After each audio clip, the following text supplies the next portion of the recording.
ജീവിത പുസ്തകം എന്ന അടുത്ത സെഷൻ ബഷീർ വേദിയിൽ ആരംഭിക്കുന്നു. കവി, ഗാനരചയിതാവ്, പ്രഭാഷകൻ എന്നീ നിലകളിൽ പ്രശസ്തനാണ് ശ്രീ ആലങ്കോട് ലീലാകൃഷ്ണൻ. MT ജീവിത പുസ്തകം എന്ന ഈ പാനൽ ചർച്ചയുടെ അധ്യക്ഷനാകുന്നത് കേരള സാഹിത്യ അക്കാദമി നിർവാഹക സമിതി അംഗം കൂടിയായ ശ്രീ ആലങ്കോട് ലീലാകൃഷ്ണനാണ്. കേരള സാഹിത്യ അക്കാദമി പുരസ്കാരം, കേരള സംസ്ഥാന ബാലസാഹിത്യ ഇൻസ്റ്റിറ്റ്യൂട്ട് പുരസ്കാരം തുടങ്ങിയ നേടിയിട്ടുള്ള NP ഹാഫിസ് മുഹമ്മദ് ചെറുകഥാകൃത്ത്, സാമൂഹ്യശാസ്ത്രകാരൻ എന്നീ നിലകളിൽ പ്രശസ്തനാണ്. പ്രശസ്ത ബാലസാഹിത്യകാരനും പത്രപ്രവർത്തകനുമാണ് K. ശ്രീകുമാർ. കേന്ദ്ര സാഹിത്യ അക്കാദമി അവാർഡ്, കേരള സാഹിത്യ academy award, Sangeetha Nataka academy award എന്നിങ്ങനെ നിരവധി പുരസ്കാരങ്ങൾക്ക് അർഹനാണ്. MTയുടെ ആധികാരിക ജീവചരിത്രത്തിൻ്റെ രചയിതാവ് കൂടിയാണ് K. ശ്രീകുമാർ. MT ജീവിത പുസ്തകം എന്ന ഈ പാനൽ ചർച്ചയുടെ അധ്യക്ഷത വഹിക്കുന്നതിനായി ശ്രീ ആലങ്കോട് ലീലാകൃഷ്ണനെ ഏറെ ബഹുമാനത്തോടെ ക്ഷണിക്കുന്നു. അധ്യക്ഷ വേദിയിലെയും സദസ്സിലെയും സംപൂജ്യരായ ഗുരുജനങ്ങളെ, പ്രിയപ്പെട്ടവരെ, നമസ്കാരം.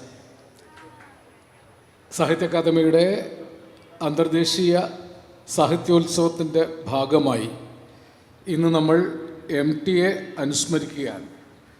MTയുടെ സാഹിത്യകൃതികൾ, MTയുടെ മറ്റ് അനേകം സംഭാവനകൾ, ദീർഘകാലമായി മലയാള സാഹിത്യത്തിൽ പടർന്നു കിടക്കുന്ന അദ്ദേഹത്തിൻ്റെ സമ്പൂർണ്ണ ജീവിത വ്യക്തിത്വം, എഴുത്തു വ്യക്തിത്വം ഒക്കെയാണ് ഇവിടെ അദ്ദേഹവുമായി പല തലങ്ങളിൽ ബന്ധപ്പെട്ടവർ, എഴുത്തുകാർ ചർച്ച ചെയ്യുന്നത്. ഞങ്ങൾ 3 പേർ ഇപ്പോൾ MT ജീവിത പുസ്തകം എന്ന ഒരു സെക്ഷനിലിരിക്കുകയാണ്. ഞങ്ങൾക്ക് 3 പേർക്കും പൊതുവായി അവകാശപ്പെടാവുന്ന ഒരു കാര്യം, ദീർഘവർഷങ്ങൾ വാസുവേട്ടനോടൊപ്പം, MTയോടൊപ്പം വാസുവേട്ടൻ എന്ന് വിളിച്ചുകൊണ്ട് തന്നെ ഇടപഴകാവുന്ന ഒരു ഹൃദയബന്ധം സ്ഥാപിക്കാൻ ഭാഗ്യമുണ്ടായ ആളുകളാണ്. ഒരുപക്ഷെ എന്നേക്കാൾ സീനിയറായിട്ട് ആ ബന്ധമുള്ളത് NP ഹാഫിസ് മുഹമ്മദിനാണ്. അദ്ദേഹം NP മുഹമ്മദിൻ്റെ മകനാണ്, മലയാളത്തിലെ എണ്ണപ്പെട്ട എഴുത്തുകാരനാണ്. ഹാർമോണിയം പോലുള്ള നോവലുകളൊക്കെ നിങ്ങൾ എല്ലാവരും വായിച്ചിട്ടുള്ളതാണ്. അപ്പോൾ ഹാഫിസ് മുഹമ്മദ് വിദ്യാർത്ഥിയായിരിക്കുന്ന കാലം മുതൽക്ക് തന്നെ വാസുവേട്ടനുമായിട്ട് അടുത്ത ഹൃദയബന്ധം പുലർത്തുന്ന ഒരാളാണ്.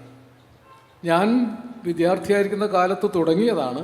ഒരുപക്ഷെ അദ്ദേഹവുമായിട്ട് നേരിട്ടുള്ള ബന്ധം, അങ്ങോട്ടും ഇങ്ങോട്ടുള്ള ബന്ധം തുടങ്ങിയത് കുറച്ച് കഴിഞ്ഞിട്ടാണ്. എന്നാലും അതിനും 4 പതിറ്റാണ്ടോളം ദൈർഘ്യമുണ്ട്. 92 മാതൃഭൂമിയിൽ MTയോടൊപ്പം ജോലി ചെയ്ത് 4-5 വർഷം ജോലി ചെയ്ത ആളാണ് ശ്രീകുമാർ, കവിത നോക്കിക്കൊണ്ട്. പിന്നീട് ദീർഘകാലം തുഞ്ചൻ പറമ്പിൽ അദ്ദേഹം MTയോടൊപ്പം പ്രവർത്തിച്ചിരുന്നു. ഇതൊക്കെ ഞങ്ങൾക്ക് നേരിട്ട് അറിയാവുന്ന കാര്യങ്ങളാണ്. ഞാനിവരെ പരിചയപ്പെടുത്താൻ വേണ്ടി പറഞ്ഞു എന്നേ ഉള്ളൂ. ഇന്ന് MTയുടെ ആധികാരികമായ ഒരു ജീവചരിത്രം എഴുതിയ ആളുമാണ് ഡോക്ടർ K. ശ്രീകുമാർ. ഞാൻ എൻ്റെ ഓർമ്മകൾ തുടങ്ങുന്നിടത്ത് വാസുവേട്ടനുണ്ട്. 4ാം ക്ലാസ്സിൽ പഠിക്കുമ്പോൾ ഞങ്ങളുടെ ഹെഡ് മാസ്റ്ററായിരുന്ന MT കുട്ടികൃഷ്ണമേനോൻ മാഷ്, അദ്ദേഹം MTയുടെ ഒരു അകന്ന ബന്ധുവായിരുന്നു, MTയുടെ കടുത്ത ആരാധകനുമായിരുന്നു.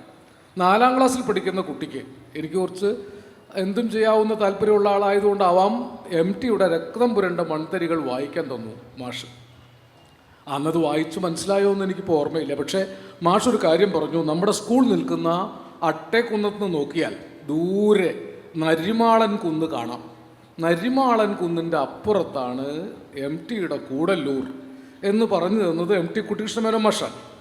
അപ്പോൾ അന്ന് ഈ പുസ്തകം വായിച്ചും ചെറിയ തോതിൽ വായിച്ചിരുന്ന ഒരാളായതുകൊണ്ടും ഈ മാഷ് MTയോടുള്ള ആരാധന കൊണ്ട്, ആ ആരാധന ഞങ്ങൾക്ക് മേലെ ഇമ്പോസ് ചെയ്ത് പറഞ്ഞു കേട്ട വൃത്താന്തങ്ങൾ കൊണ്ടും ആവേശിതനായി അട്ടേക്കുന്നത്ത് നിന്ന് ദൂരെ നരിമാളൻ അപ്പുറത്ത് കാണാത്ത കൂടല്ലൂരിനെ നോക്കി നിന്ന ഒരു കുട്ടിയായിരുന്നു ഞാൻ. അന്ന് മുതൽ പിന്നീട് എത്രയോ കാലം MTയോടൊപ്പം ഇടപഴകി. 32 വർഷം MTയോടൊപ്പം ഒരടുത്ത കയ്യാളായി തുഞ്ചൻ പറമ്പിൽ പ്രവർത്തിച്ചു. ആ വ്യക്തിബന്ധങ്ങളൊന്നും ഇപ്പോൾ അനുസ്മരിക്കുന്നില്ല.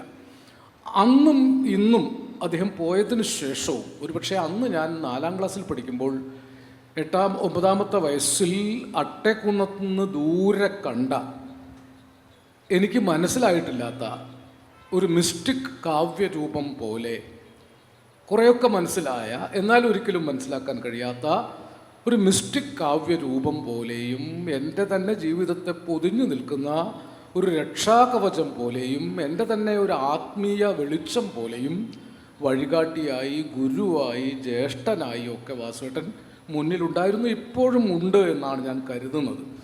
വിശ്വസിച്ചും MT പരുക്കനാണ്, ചിരിക്കില്ല, വർത്തമാനം പറയില്ല, ആളുകളായിട്ട് ഇടപഴകില്ല എന്നൊക്കെ ഒരു തെറ്റായ ധാരണ എങ്ങനെയോ ആരൊക്കെയോ ചേർന്ന് സമൂഹ മനസ്സിൽ പ്രതിഷ്ഠിച്ചിട്ടുണ്ട്. ഒരുപക്ഷെ അദ്ദേഹത്തിൻ്റെ പ്രകൃതം അതിനൊരു കാരണമായിട്ടുണ്ടാവും. അപ്പം ഞങ്ങൾക്ക് 3 പേർക്കും പറയാവുന്നതായിട്ട് എനിക്ക് ആധികാരികമായി പറയാൻ കഴിയുന്നൊരു കാര്യം, അദ്ദേഹം ധാരാളം സംസാരിക്കും, ചിരിക്കും, സാധാരണ മനുഷ്യരെ പോലുള്ള എല്ലാ വികാരങ്ങളും പങ്കുവയ്ക്കും. അതിന് അദ്ദേഹത്തിന് അടുത്തിടപഴകാവുന്ന ഒരു വൃത്തത്തിൽ പരിമിതി വെച്ചിട്ടുണ്ട്. തൻ്റെ പരിമിതികളാണെന്ന് അറിഞ്ഞുകൊണ്ട് തന്നെ കൊണ്ടു നടന്ന ഒരാളാണ്. എല്ലാ വലിയ എഴുത്തുകാർക്കും ഉണ്ടായിരുന്നത് പോലെ ഒരു അന്തർമുഖത്വം അദ്ദേഹത്തിനുണ്ടായിരുന്നു. എല്ലാവരോടും അങ്ങനെ ഒരു PR വർക്ക് ചെയ്യുന്ന വിധത്തിൽ ചിരിക്കാനും ഇടപെടാനും കെട്ടിപ്പിടിക്കാനും ഒന്നും കഴിഞ്ഞിരുന്നില്ല.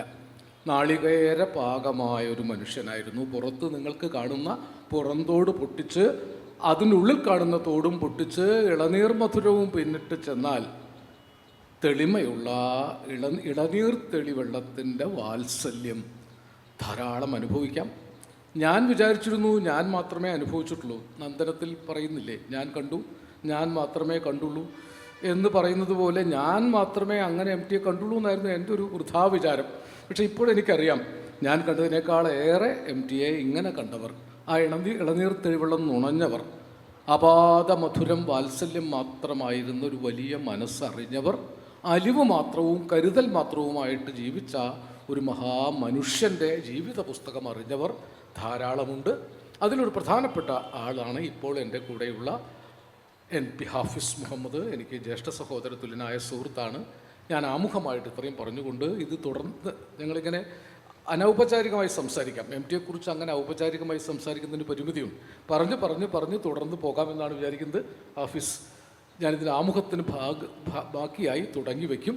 ഹാഫിസിനെ നിങ്ങൾക്കൊക്കെ വേണ്ടി സ്നേഹാദരപൂർവ്വം ക്ഷണിക്കും. പ്രിയമുള്ളവരെ, എത്ര പറഞ്ഞാലും തീരാത്ത ഒരത്ഭുത പ്രപഞ്ചമാണ് MTയുടെ കൃതികൾ. MTയുടെ വ്യക്തിത്വം ശ്രീ ആലങ്കോട് സൂചിപ്പിച്ചതുപോലെ തെളിഞ്ഞും ഒളിഞ്ഞും ഒക്കെയും കിടക്കുന്ന ഒരു അത്ഭുത ഖനിയു കൂടിയാണ്. ഞങ്ങൾ 3 പേർക്കും കൂടെ അടുപ്പം വെച്ച് പ്രവർത്തിക്കാൻ സാധിച്ചിട്ടുണ്ട് എന്നുള്ളത് കൊണ്ട് ഞങ്ങൾ പറയുന്നത് ചില വ്യക്തിപരമായ കാര്യങ്ങൾ കൂടിയാകും എന്നുള്ളത് സന്തോഷത്തോടു കൂടി അറിയിക്കട്ടെ. ഞാൻ എൻ്റെ 8ാം ക്ലാസ് വെച്ചാണ് വാസുവേട്ടനായിട്ട് ഐഡൻറ്റിഫൈ ചെയ്യുന്നത്. ഞാൻ ജനിക്കുന്ന കൊല്ലം അദ്ദേഹം കോഴിക്കോട്ട് മാതൃഭൂമി ആഴ്ചപ്പതിപ്പിൻ്റെ സഹപത്രാധിപരായി ചേർന്നിരുന്നു. ഈ സമയത്ത് ഏറ്റവും അടുത്ത സുഹൃത്തുക്കളിൽ ഒരാളായ എൻ്റെ ഉപ്പ NP മുഹമ്മദ്, അദ്ദേഹവുമായി വെച്ച് പുലർത്തുന്ന ബന്ധം എന്താണ് എന്നുള്ളത് പിൽക്കാലത്ത് നന്നായിട്ട് അറിയാൻ സാധിച്ചിട്ടുണ്ട്. സ്കൂളിൽ പഠിക്കുന്ന കാലത്ത് തന്നെ 1956-57 അറബിപ്പൊന്ന് എഴുതുന്നത്, അറബിപ്പൊന്നിന് വേണ്ടി ശ്രമിക്കുന്നത്. അത് വളരെ ആകസ്മികമായ ഒരു കാര്യമായിരുന്നു എന്ന് പറഞ്ഞുകൂടാ. 53 MT കോഴിക്കോട് എത്തുന്നത്, കുറച്ച് അധ്യാപക ജോലിയും ഒക്കെയുമായിട്ട് കഴിയുന്നത്. അവിടെ നിന്നാണ് മാതൃഭൂമിയിലേക്കുള്ള പ്രവേശനം. മാതൃഭൂമിയിൽ എത്തിക്കഴിഞ്ഞതിന് ശേഷം മറ്റ് സാഹിത്യകാരന്മാരുമായിട്ടുള്ള അടുപ്പവും ഉണ്ടായിരുന്നു. 53 ഉപ്പയെ കണ്ടുമുട്ടി എന്ന് പറയുന്നിടത്ത് MT പറയുന്നുണ്ട്, കോഴിക്കോട് കമാലിയ റെസ്റ്റോറൻറ്റിലേക്ക് കയറി ചായക്ക് ഓഫർ ചെയ്തു.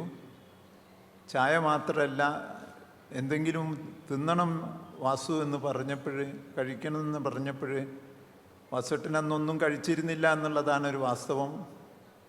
ഉപ്പയ്ക്കാണെങ്കിൽ എമ്പാടും കാശ് കൊടുക്കാൻ പറ്റുന്ന, സൗഹൃദത്തിന് വേണ്ടി ചെലവഴിക്കാൻ പറ്റുന്ന കാലവുമായിരുന്നില്ല. അവിടെ നിന്നാണ് ആരംഭം. പിന്നീട് ഇവർ ബന്ധിപ്പിച്ചത് വായനയുടെ ലോകമാണ്. വായന ഇവർക്ക് 2 പേർക്കും ഒരു പാഷനായിരുന്നു. വായിക്കാനുള്ള പുസ്തകങ്ങൾ ലഭിക്കുക എന്നുള്ളത് അത്ര എളുപ്പമല്ലാത്ത കാലത്ത് ഇംഗ്ലീഷ് പുസ്തകങ്ങൾ പ്രത്യേകിച്ചും കണ്ടെത്തി വായിക്കുകയും പങ്കുവെക്കുകയും ചെയ്യുന്നതിൽ നിന്നാണ് ഇവരുടെ ആത്മബന്ധം സുദൃഢമാകുന്നത്, സുസ്ഥിരമാകുന്നത്. 1960കളിൽ അമേരിക്കയിൽ പോയി വന്ന വാസുവേട്ടൻ വീട്ടിലൊരു പുസ്തകവുമായിട്ട് വന്നിട്ട് പറഞ്ഞത് എനിക്ക് ഓർമ്മയുണ്ട്. ഞാൻ സ്കൂളിൽ പഠിക്കുന്ന കാലത്താണ്. ഇങ്ങൊരു വലിയ ഒരാളാണെന്നാണ് പറയുന്നത്, അങ്ങനെയാണ് ഞാൻ കൊണ്ടുവന്നിരിക്കുന്നത്, സ്പാനിഷ് എഴുത്തുകാരനാണ് എന്ന് പറഞ്ഞിട്ടുള്ളത്.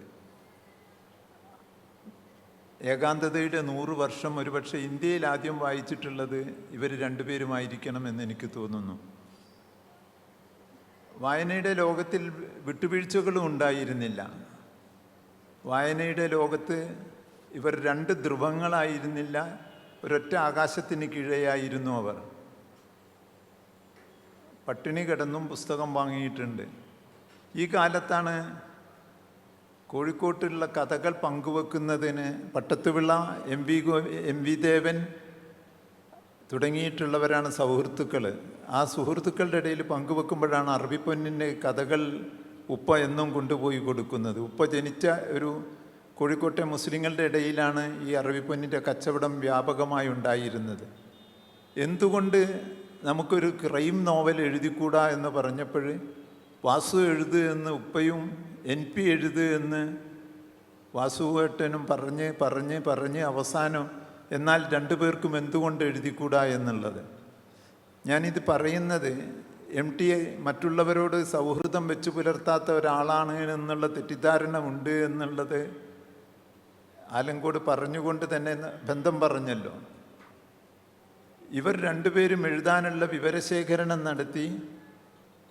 എന്നെ ആകർഷിച്ചത് അവർ പറഞ്ഞിരിക്കുന്നൊരു വാചകമാണ്,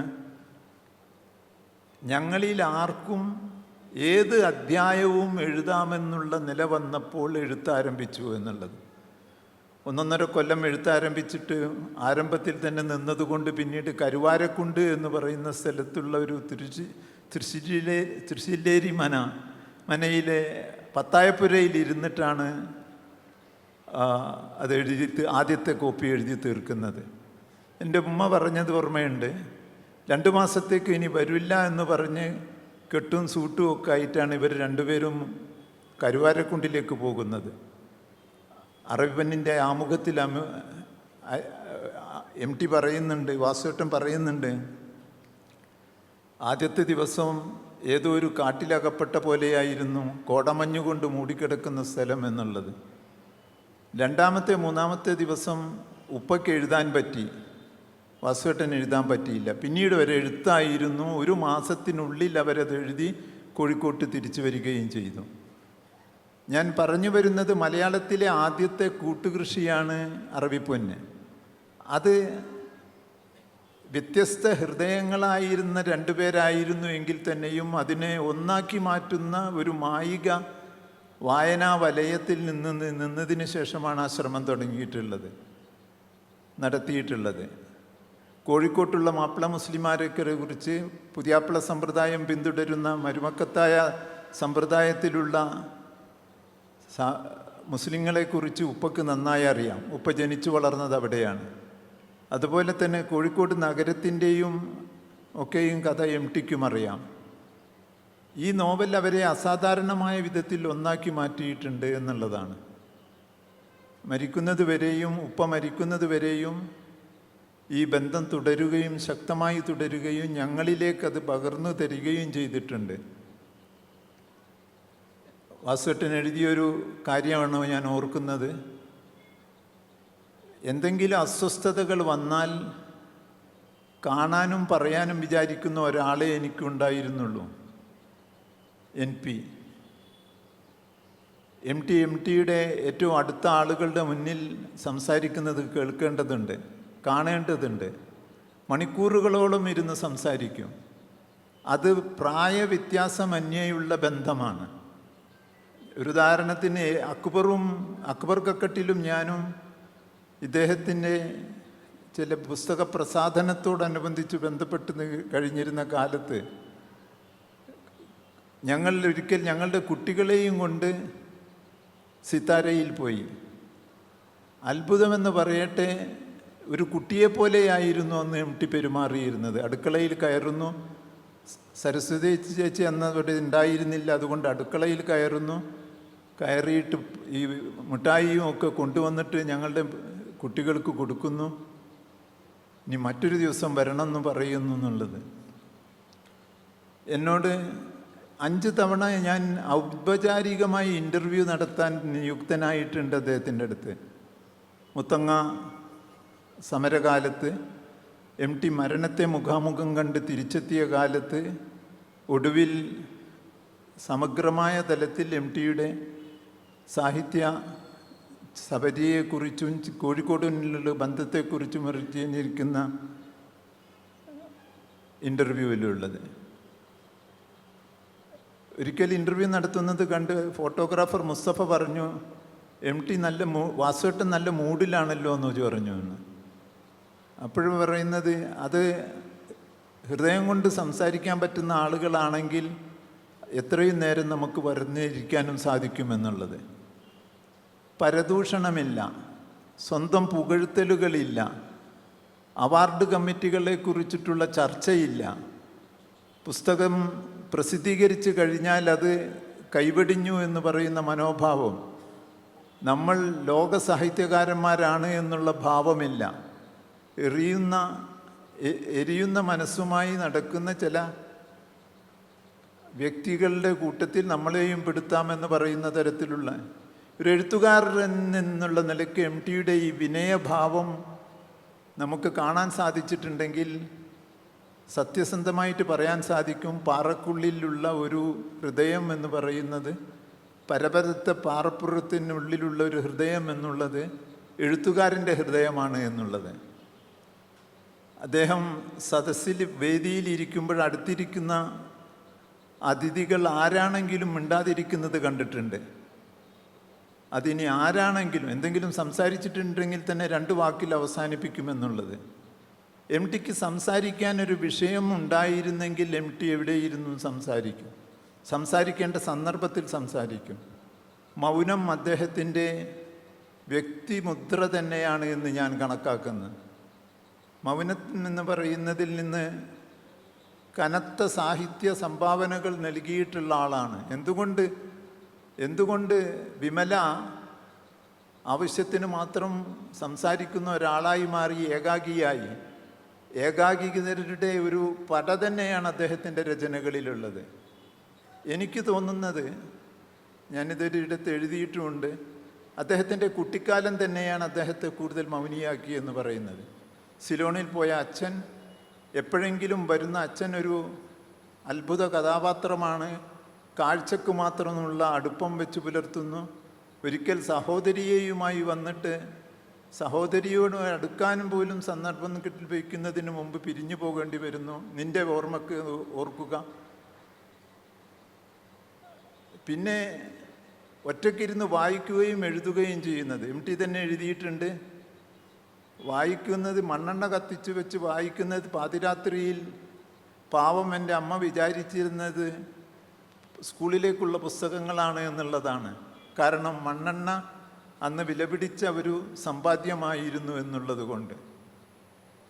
അധികം പേരോട് സംസാരിക്കാത്ത, കാരണവന്മാരുടെ അടുത്തേക്ക് പോകാത്ത, കാരണവന്മാരെക്കുറിച്ച് എഴുതിയപ്പോൾ അത് തൻ്റെ കസിനുകൾ, തൻ്റെ ഒരേ രക്തത്തിൽപ്പെട്ട ആളുകൾ അത് അമ്മാവന്മാരെ അറിയിക്കുമ്പോഴും മിണ്ടാതിരിക്കുന്ന ഒരു MT ഉണ്ട്. ആ MT അടിസ്ഥാനപരമായ വ്യക്തിത്വത്തിൽ ആവശ്യത്തിന് സംസാരിക്കുന്നതാണ്. MTയുടെ കഥാപാത്രങ്ങൾ ദീർഘങ്ങളായ പ്രബന്ധങ്ങളോ പ്രസംഗങ്ങളോ പ്രഭാഷണമോ നടത്താറില്ല.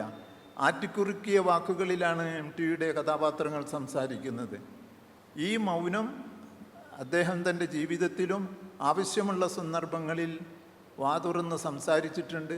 മുത്തങ്ങ സമരകാലത്ത്, മോദിയുടെ വോട്ട് നിരോധന കാലത്ത്, KLFൽ വെച്ചിട്ടുള്ള ഒരു പ്രസംഗത്തിലൊക്കെയും തന്നെയും പറയാനുള്ളത് ശക്തമായി പറയുകയും ചെയ്തിട്ടുണ്ട്. അതുകൊണ്ട് തന്നെ മൗനത്തെ രാഗി എടുക്കുവാനുള്ള ഒരു വജ്രമായി ഉള്ളിൽ കൊണ്ട് നടന്നിരുന്ന മനുഷ്യനാണ് MT വാസുദേവൻ നായർ എന്ന എഴുത്തുകാരനെന്ന് കാണുന്നു. ഞങ്ങൾ താഴെയുള്ള ആളുകൾക്ക്, ആലങ്കോടനായാലും ശ്രീകുമാരനായാലും എനിക്കായാലും അക്ബറിനായാലും കൊച്ചുബാവക്കായാലും തന്നിരിക്കുന്ന സ്ഥാനം അവിശ്വസനീയമാണ്. പുസ്തകത്തെക്കുറിച്ച്, സാഹിത്യത്തെക്കുറിച്ച് സംസാരിക്കുന്ന സമയത്ത് ഞങ്ങൾ നഴ്സറി സ്കൂളിലെ കുട്ടികളെപ്പോലെ വാസുവേട്ടൻ്റെ മുന്നിൽ ഇരിക്കാറുണ്ട്. അത്ഭുതകരമാണ് പുതിയ എഴുത്തുകാരെ കണ്ടെത്തിയിട്ടുള്ള MT എന്ന് പറയുന്ന പത്രാധിപർ. അതിൽ ജാതിമത ഭേദമന്യേ തന്നെ ജാതി നോക്കിയിട്ട് ഒന്നല്ല തിരഞ്ഞെടുക്കപ്പെട്ടിട്ടുള്ളത്, നീണ്ട പട്ടികയാണതുള്ളത്. ഇപ്പോൾ മുകുന്നേട്ടൻ സംസാരിച്ചു. മുകുന്നേട്ടൻ്റെ മയ്യഴിപ്പുഴ പ്രസിദ്ധീകരിക്കുന്നത് അദ്ദേഹമാണ്. അദ്ദേഹത്തിന് അറിയാം ഇതൊരു ലാൻഡ് മാർക്കാണ് എന്നുള്ളത്. NS മാധവനെ കണ്ടെത്തുന്നത് വിഷുപ്പതിപ്പിലൂടെയാണ്. വിഷുപ്പതിപ്പിൽ നിന്ന് തിരഞ്ഞെടുക്കപ്പെടുന്ന കഥകളിൽ ആ തിരഞ്ഞെടുപ്പിൽ ഉപ്പയും കഥാപാത്രമായിരുന്നു. സ്കൂളിൽ പഠിക്കുന്ന 10ാം ക്ലാസ്സിൽ പഠിക്കുന്ന എന്നോട് അതൊന്ന് വായിച്ചു നോക്കാൻ പറഞ്ഞിട്ട് എനിക്കിന്ന് എത്തുംപിടിയും കിട്ടാത്ത കഥ പിൽക്കാലത്ത് മലയാളത്തിലെ ഏറ്റവും പ്രധാനപ്പെട്ട കഥകളിൽ ഒന്നായി മാറി ശിശു എന്ന് പറയുന്നത് എന്നുള്ളത് നേരത്തെ കണ്ടെത്തിയിട്ടുള്ളത് MT ആണ്.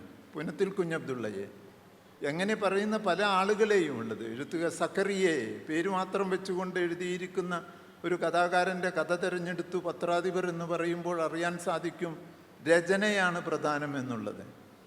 ഈ മൗന ഭാഷയുടെ ഏറ്റവും വലിയ വ്യക്തിത്വത്തിൻ്റെ അടിത്തറ ആവശ്യത്തിന് സംസാരിക്കുക, കൂടുതൽ പ്രവർത്തിക്കുക എന്നുള്ളതായിരുന്നു. ആ മൗനം അർത്ഥഗർഭമുള്ള ചില കാര്യങ്ങളായിരുന്നു എന്ന് ഞാൻ തുടക്കത്തിൽ പറഞ്ഞു വെക്കട്ടെ. ശ്രീകുമാറിനെ പോലെ അടുത്ത ബന്ധം ഇരിക്കുന്ന ആളിന് ഇനി അറിയാനുണ്ടാവുമെന്ന് എനിക്ക് ഉറപ്പാണ്. തീർച്ചയായും NP കുടുംബവുമായി MTക്കുണ്ടായിരുന്ന ആഴമേറിയ ആത്മീയ ബന്ധത്തിൻ്റെ ഒരു പരിച്ഛേദമാണ് ഇപ്പോൾ നമ്മൾ കേട്ടത്. MT ദുർബലനായി പ്രത്യക്ഷപ്പെടാൻ ഇഷ്ടപ്പെടാത്ത ഒരാളാണ്. പൊതുസ്ഥലത്ത് കരഞ്ഞോ ദുർബലപ്പെട്ടോ ബലഹീനനായോ ഒരിക്കലും പ്രത്യക്ഷപ്പെടാൻ ഇഷ്ടപ്പെടാറില്ല. അപൂർവമായിട്ടേ പ്രത്യക്ഷപ്പെട്ടിട്ടുള്ളൂ. അതിലൊരു സന്ദർഭം NP മരിച്ചപ്പോഴാണ്. കരഞ്ഞ് തളർന്ന് അദ്ദേഹം വീണുപോയത് ഞാൻ ഓർക്കുന്നുണ്ട്. അത്രമേൽ അഗാധമായൊരു ബന്ധം NPയുമായിട്ടുണ്ടായിരുന്നു. അതിൻ്റെ കാര്യങ്ങളാണിപ്പോൾ ഹാഫിസ് മുഹമ്മദ് സൂചിപ്പിച്ചത്. ശ്രീകുമാർ MTയുടെ ആധികാരികമായ ജീവചരിത്രകാരനാണ്. അവസാന നാളുകളിൽ MT ഹൃദയം തുറന്നത് ശ്രീകുമാറിൻ്റെ മുമ്പിലാണ്. എനിക്കറിയാം, ആ ഘട്ടത്തിൽ ഞാനും അതിന് പലപ്പോഴും സാക്ഷിയായ ഒരാളാണ്. ഇപ്പോൾ പല നിലയ്ക്കും ശ്രീകുമാറിനും MTയെ അറിയാം. ആ ജീവിത പുസ്തകത്തെക്കുറിച്ച് ലോകത്തെ അറിയിച്ച ഒരാളാണ് ഡോക്ടർ K. ശ്രീകുമാർ. ഇനി സംസാരിക്കും. സാഹിത്യ അക്കാദമിയുടെ ഈ വേദിയിൽ വെച്ച് MTയെ ഓർക്കുന്നതിൽ സന്തോഷമുണ്ട്. അദ്ദേഹം കൂടെ ഇല്ലാത്തതിൻ്റെ വിഷമവുമുണ്ട്. ഹാഫിസ് മാഷ് 8ാം ക്ലാസ്സിൽ പഠിക്കുമ്പോഴാണ് MTയുമായി പരിചയം തുടങ്ങുന്നതെന്ന് പറഞ്ഞു. ഞാനും 8ാം ക്ലാസ്സിൽ പഠിക്കുമ്പോൾ MTയുമായി പരിചയമുണ്ട്. പക്ഷേ MTക്ക് എന്നെ അറിയില്ല, എനിക്ക് MTയെ മാത്രമേ അറിയുള്ളൂ. എറണാകുളം ജില്ലയിലെ കണയന്നൂർ ഗ്രാമീണ വായനശാലയിലെ ഒരു ചെറിയ C ക്ലാസ് മെമ്പർഷിപ്പ് എടുത്ത് ഞാൻ ആദ്യം എടുത്ത് വായിക്കുന്ന പുസ്തകം MTയുടെ മാണിക്യക്കല്ല് എന്ന ബാലസാഹിത്യ കൃതിയാണ്. അത് വായിച്ചപ്പോൾ എനിക്കൊരാഗ്രഹം തോന്നി, ഈ എഴുത്തുകാരനുമായിട്ടൊരു ബന്ധം പുലർത്തണം. അന്ന് 15 പൈസ കൊടുത്ത് ഒരു പോസ്റ്റ് കാർഡ് വാങ്ങിയിട്ട് ഞാനതിലൊരു കത്തയക്കുകയാണ്. ബഹുമാനപ്പെട്ട MT വാസുദേവൻ നായർ സാറിൻ്റെ മാണിക്യക്കല്ല് വായിച്ചു, ഇഷ്ടപ്പെട്ടു, മറുപടി അയക്കുമല്ലോ, സ്നേഹത്തോടെ ശ്രീകുമാർ. ഇതാണ് ഉള്ളടക്കം. ഇത് ഞാൻ അയച്ചിട്ടാണ് എൻ്റെ ക്ലാസ് 8ാം ക്ലാസ്സിൽ പഠിക്കുന്ന സമയത്താണ് ഞാൻ മുളന്തുരുത്തി ഗവൺമെൻറ് ഹൈസ്കൂളിൽ, എൻ്റെ അമ്മ കൂടി അധ്യാപികയായിട്ടുള്ള ആ സ്കൂളിൽ എൻ്റെ കൂട്ടുകാരോടൊക്കെ പോയി പറഞ്ഞു, ഞാൻ MTക്ക് കത്തയച്ചിട്ടുണ്ട്, മറുപടി വരെ നിങ്ങളെയൊക്കെ കാണിച്ചു തരാമെന്ന് പറയും. പിന്നെ ആ മറുപടിക്ക് വേണ്ടിയുള്ളൊരു കാത്തിരിപ്പാണ്. മാണിക്യക്കല്ലിൻ്റെ കഥാകാരൻ എനിക്ക് മറുപടി അയക്കുമെന്ന് എനിക്ക് 100% ഉറപ്പായിരുന്നു. പക്ഷേ കത്ത് വരാതെ താമസം വന്നു കഴിഞ്ഞപ്പോൾ ഞാൻ എൻ്റെ ഈ സ്ഥിരം, അന്ന് ഞാൻ കുറച്ച് ബാലകഥകളൊക്കെ എഴുതുന്ന ഒരു കാലമാണ്. ചില മാസികകളിലൊക്കെ കഥകൾ അടിക്കാൻ തുടങ്ങുന്നു. തകഴി ശിവശങ്കരപ്പിള്ള എന്നൊക്കെ പേര് കേട്ടതനുസരിച്ച് ഞാൻ എൻ്റെ പേരിൻ്റെ കൂടെ എൻ്റെ നാടും കൂടെ ചേർത്ത് ചോറ്റാനിക്കര ശ്രീകുമാർ എന്നൊരു തൂലികാനാമമൊക്കെ ഉണ്ടാക്കി അതിലാണ് ചില കഥകളൊക്കെ അടിച്ചു വരാൻ തുടങ്ങുന്നു. ബാലമാസികകളിൽ 10 രൂപയൊക്കെ അതിന് പ്രതിഫലം കിട്ടുന്നു. അങ്ങനത്തെ ഒരു കാലമാണ്. അപ്പോൾ ഇതിന് മറുപടി വരാതെ ഇപ്പോൾ ഈ പോസ്റ്റ് ഓഫീസിലൊരു ചേച്ചിയുണ്ട്. അത് അന്ന് കഥകളൊക്കെ അയക്കാൻ വലിയ ബുദ്ധിമുട്ടാണ്. മറുപടിക്കുള്ള കവർ ഒട്ടിച്ച സ്റ്റാമ്പ് വേണം. വാട്സപ്പും അല്ലെങ്കിൽ മെയിലൊന്നും ഇല്ലാത്തൊരു കാലമാണ്. അപ്പോൾ ആ പോസ്റ്റ് ഓഫീസിലെ ചേച്ചിയായിട്ട് എനിക്ക് നല്ല പരിചയമാണ്. ഞാൻ അയക്കുന്ന കഥകൾ അതിവേഗം തിരിച്ചു വരുന്ന ഒരു കാലമായതുകൊണ്ട് ചേച്ചിക്ക് എന്നെ നന്നായിട്ട് അറിയാം. പോസ്റ്റ്മാനൊക്കെ എന്നെ കാണുമ്പോൾ പറയും, ഇന്ന് ഒരെണ്ണം തിരിച്ചു വന്നിട്ടുണ്ടെന്ന് പറയുന്നൊരു കാലം കൂടിയാണ്. അപ്പോൾ ചേച്ചിയോട് ഞാൻ ചോദിച്ചു, ഞാൻ MTക്ക് ഒരു കത്ത് അയച്ചിട്ടുണ്ട് കോഴിക്കോട്ടേക്ക്, മറുപടി എന്നാ വരികയെന്ന് ചോദിച്ചു. ചേച്ചി കണക്കൂട്ടി പറഞ്ഞു, 3 ദിവസം ഈ കത്ത് കോഴിക്കോട് എത്താൻ വേണം, 3 ദിവസം തിരിച്ചു വരാൻ വേണം. അങ്ങനെ 6 ദിവസം. ഒരു 3 ദിവസമെങ്കിലും നമ്മൾ അദ്ദേഹത്തിന് കത്ത് എഴുതാനുള്ളൊരു മറുപടി എഴുതാനുള്ളൊരു സമയം കൊടുക്കേണ്ടതെന്ന് ചോദിച്ചു. അങ്ങനെ 9 ദിവസത്തെ കൊണ്ട് വരും, 10 ദിവസം കൊണ്ട് എന്തായാലും വരുമെന്ന് പറഞ്ഞു. ഞാൻ സന്തോഷമായി, ദിവസങ്ങൾ എണ്ണാൻ തുടങ്ങി. അങ്ങനെ ഒരു ദിവസമായി, ഒരാഴ്ചയായി, ഒരു മാസമായി, ഒരു വർഷമായി, ഇപ്പോൾ 2025 ഇതുവരെ കിട്ടാത്തൊരു മറുപടി കത്താണത്. അതവിടെ നിൽക്കട്ടെ. ആ വായനശാലയിൽ നിന്നാണ് സത്യം പറഞ്ഞാൽ ഞാൻ വായിക്കാനായിട്ട് തുടങ്ങുന്നത്, എഴുത്തുകാരെയൊക്കെ പരിചയപ്പെടുന്നത്. ആദ്യം കാണാതെ പഠിച്ചൊരു വിലാസം എന്ന് പറയുന്നത് MT സിതാര, കൊട്ടാരം റോഡ്, കോഴിക്കോടാണ്. എറണാകുളം നഗരം പോലും കണ്ടിട്ടില്ലാത്തൊരു കാലത്ത്, കോഴിക്കോടിനെ പറ്റി ഒന്നും അറിയാത്ത കാലത്ത് ഈ കൊട്ടാരം റോഡും സിതാരയും ഒക്കെ സിതാര അദ്ദേഹത്തിൻ്റെ മൂത്ത മകളാണെന്നൊക്കെ പിന്നീടാണ് അറിയുന്നത്. എനിക്ക് ആദ്യമായിട്ട് ഒരു എഴുത്തുകാരൻ്റെ വിലാസം പരിചയപ്പെടുന്ന, ഒരു എഴുത്തുകാരനുമായ ഒരു ആത്മബന്ധം ഉണ്ടാകുന്നു. പിന്നെ പതുക്കെ കൂട്ടുകാരൊക്കെ ചോദിക്കാൻ തുടങ്ങി, എവിടെടാ നിൻ്റെ MTയുടെ കത്തെന്ന് ചോദിച്ചു. ഞാൻ പതുക്കെ ഉഴപ്പി പോന്നു. അങ്ങനെ അത് നടന്നില്ല. പക്ഷേ ആ വായനശാലയിൽ ഞാൻ കോഴിക്കോട്ടെ NP മുഹമ്മദിനെ, തിക്കോടി മാഷെ, KT മുഹമ്മദിനെ, SK പൊറ്റക്കാടിനെ, ഉറൂബിനെ, MT വാസുദേവൻ നായരെ ഒക്കെ പരിചയപ്പെടുന്ന ആ വായനശാലയിൽ നിന്നാണ്. അങ്ങനെ എനിക്ക് MTയുടെ സിനിമകൾ വരുന്ന കാലമാണ്. സിനിമയെ കാണാൻ പോകുമ്പോൾ വളരെ വലിയ സ്ക്രീനിൽ ഇങ്ങനെ രചന MT വാസുദേവൻ നായരെ കാണുമ്പോൾ നമുക്ക് ഭയങ്കര സന്തോഷമാണ്. കാരണം ഞാൻ ഇഷ്ടപ്പെടുന്ന ഒരു എഴുത്തുകാരൻ്റെ സിനിമയാണല്ലോ എന്ന് വെച്ചാൽ ആ സിനിമകളൊക്കെ കാണാനായിട്ട് പോകുന്ന കാലം. എങ്ങനെയെങ്കിലും ഇദ്ദേഹത്തെ ഒന്ന് കാണണം എന്നുള്ള ആഗ്രഹവും. ഞാൻ എറണാകുളം മഹാരാജാസ് കോളേജിൽ മലയാളം BA പഠിക്കുന്ന സമയത്ത് സമസ്ത കേരള സാഹിത്യ പരിഷത്തിൻ്റെ ഒരു ഭാഷാ സമ്മേളനത്തിൽ MT വരുന്നു എന്ന് കേൾക്കുന്നു. ഞാൻ ക്ലാസ്സൊക്കെ കട്ട് ചെയ്ത് അവിടെ പോയിരിക്കുന്നു. മൂന്നാമത്തെ നിരയിൽ തന്നെ ഇരിക്കുകയാണ്. വലിയ എഴുത്തുകാരൊക്കെ അന്ന് ഉള്ളൊരു കാലവും കൂടിയാണ് ആ സമയത്ത്. വൈക്കം മുഹമ്മദ് ബഷീർ അതിൽ പങ്കെടുത്തിട്ടുണ്ടായിരുന്നു. അപ്പോൾ എനിക്ക് MTയെ മാത്രം കണ്ടാൽ മതി, വേറെ ആരെയും കാണണ്ട. MTയെ കാണാൻ വേണ്ടി ഞാൻ കാത്തിരിക്കുന്നു. അപ്പോൾ എൻ്റെ പുറകിൽ നിന്ന് ആരോ ഒന്ന് വിളിച്ച് പറയുന്നുണ്ട്, MT വരും തോന്നില്ല, കോഴിക്കോട് മാതൃഭൂമിയിലൊക്കെ തിരക്കല്ലേ. അപ്പോൾ എനിക്കാകെ നിരാശ, എൻ്റെ വരവ് തന്നെ വേണ്ടാന്ന് തോന്നുന്നു. അങ്ങനെ കാത്തിരുന്ന ഒരു 20 മിനിറ്റ് കഴിയുമ്പോൾ ഉണ്ട് MT വരുന്നു എന്ന് പറഞ്ഞ ആൾക്കാരെ കൂടി എഴുന്നേക്കുന്നു, ഓടുന്നു. അപ്പോൾ എൻ്റെ തൊട്ടടുത്ത് കൂടി MT ഇങ്ങനെ മുണ്ടൊക്കെ ഇങ്ങനെ ഒരു അറ്റം പിടിച്ചിട്ട്, പിന്നീട് എനിക്ക് വളരെ സുപരിചിതമായിട്ടുള്ള ഒരു ആക്ഷനാണത്. അദ്ദേഹം സ്റ്റേജിലേക്ക് കയറുന്ന സമയത്ത് ഞാൻ അറിയാതെ അദ്ദേഹത്തെ ഒന്ന് തൊട്ടു. അതെനിക്ക് വലിയ സന്തോഷമുള്ള കാര്യമാണ്. ഞാൻ MTയെ തൊട്ടു എന്നുള്ളത് ഭയങ്കര സന്തോഷമുള്ളൊരു കാര്യമായിരുന്നു. പ്രസംഗം മുഴുവൻ കേട്ടു. അന്ന് എനിക്ക് മനസ്സിൽ തോന്നിയൊരു വലിയൊരു ആഗ്രഹം, എനിക്ക് പത്രപ്രവർത്തനമായേ പറ്റുള്ളൂ.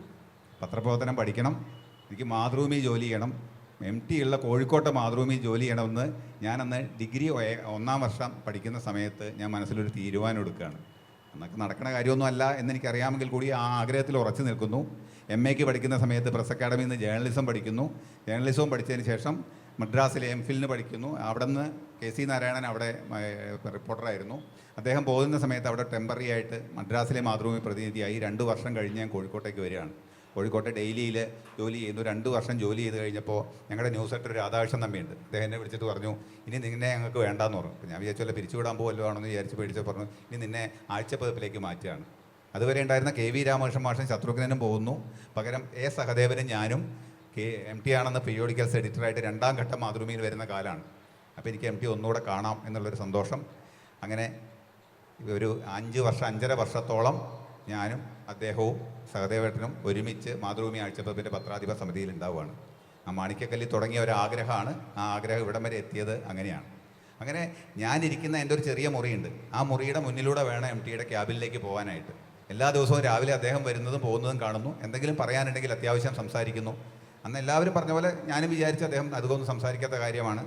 പിന്നെ എന്നെ 2 പേര് മാത്രമേ ശ്രീകുമാരാന്ന് വിളിച്ചുള്ളൂ. ശ്രീകുമാർ എന്നല്ല, ശ്രീകുമാരാന്ന് വിളിച്ചത് എൻ്റെ മുത്തച്ഛനും MT മാത്രമാണ്. ഈ അവസാനം മരിക്കുന്നത് വരെ എന്നെ ശ്രീകുമാരാന്ന് വിളിച്ചിരുന്ന ഒരാളാണ്. ഒരു വാത്സല്യം എവിടേക്കോ എനിക്ക് കരുതി വെച്ചിരുന്നു എന്ന് ഞാൻ വിചാരിക്കുന്നത്. ആ മാതൃഭൂമിയിൽ ഉണ്ടായിരുന്ന കാലത്ത് മുഴുവൻ ഏതാണ്ട് MTയുമായിട്ട് സംസാരിക്കാനും ആഴ്ചപ്പതിപ്പുമായിട്ടുള്ള ബന്ധപ്പെട്ട കാര്യങ്ങളൊക്കെ സംസാരിക്കാനും ഞാൻ കവിതാ വിഭാഗങ്ങളൊക്കെയാണ് നോക്കിയിരുന്നത്.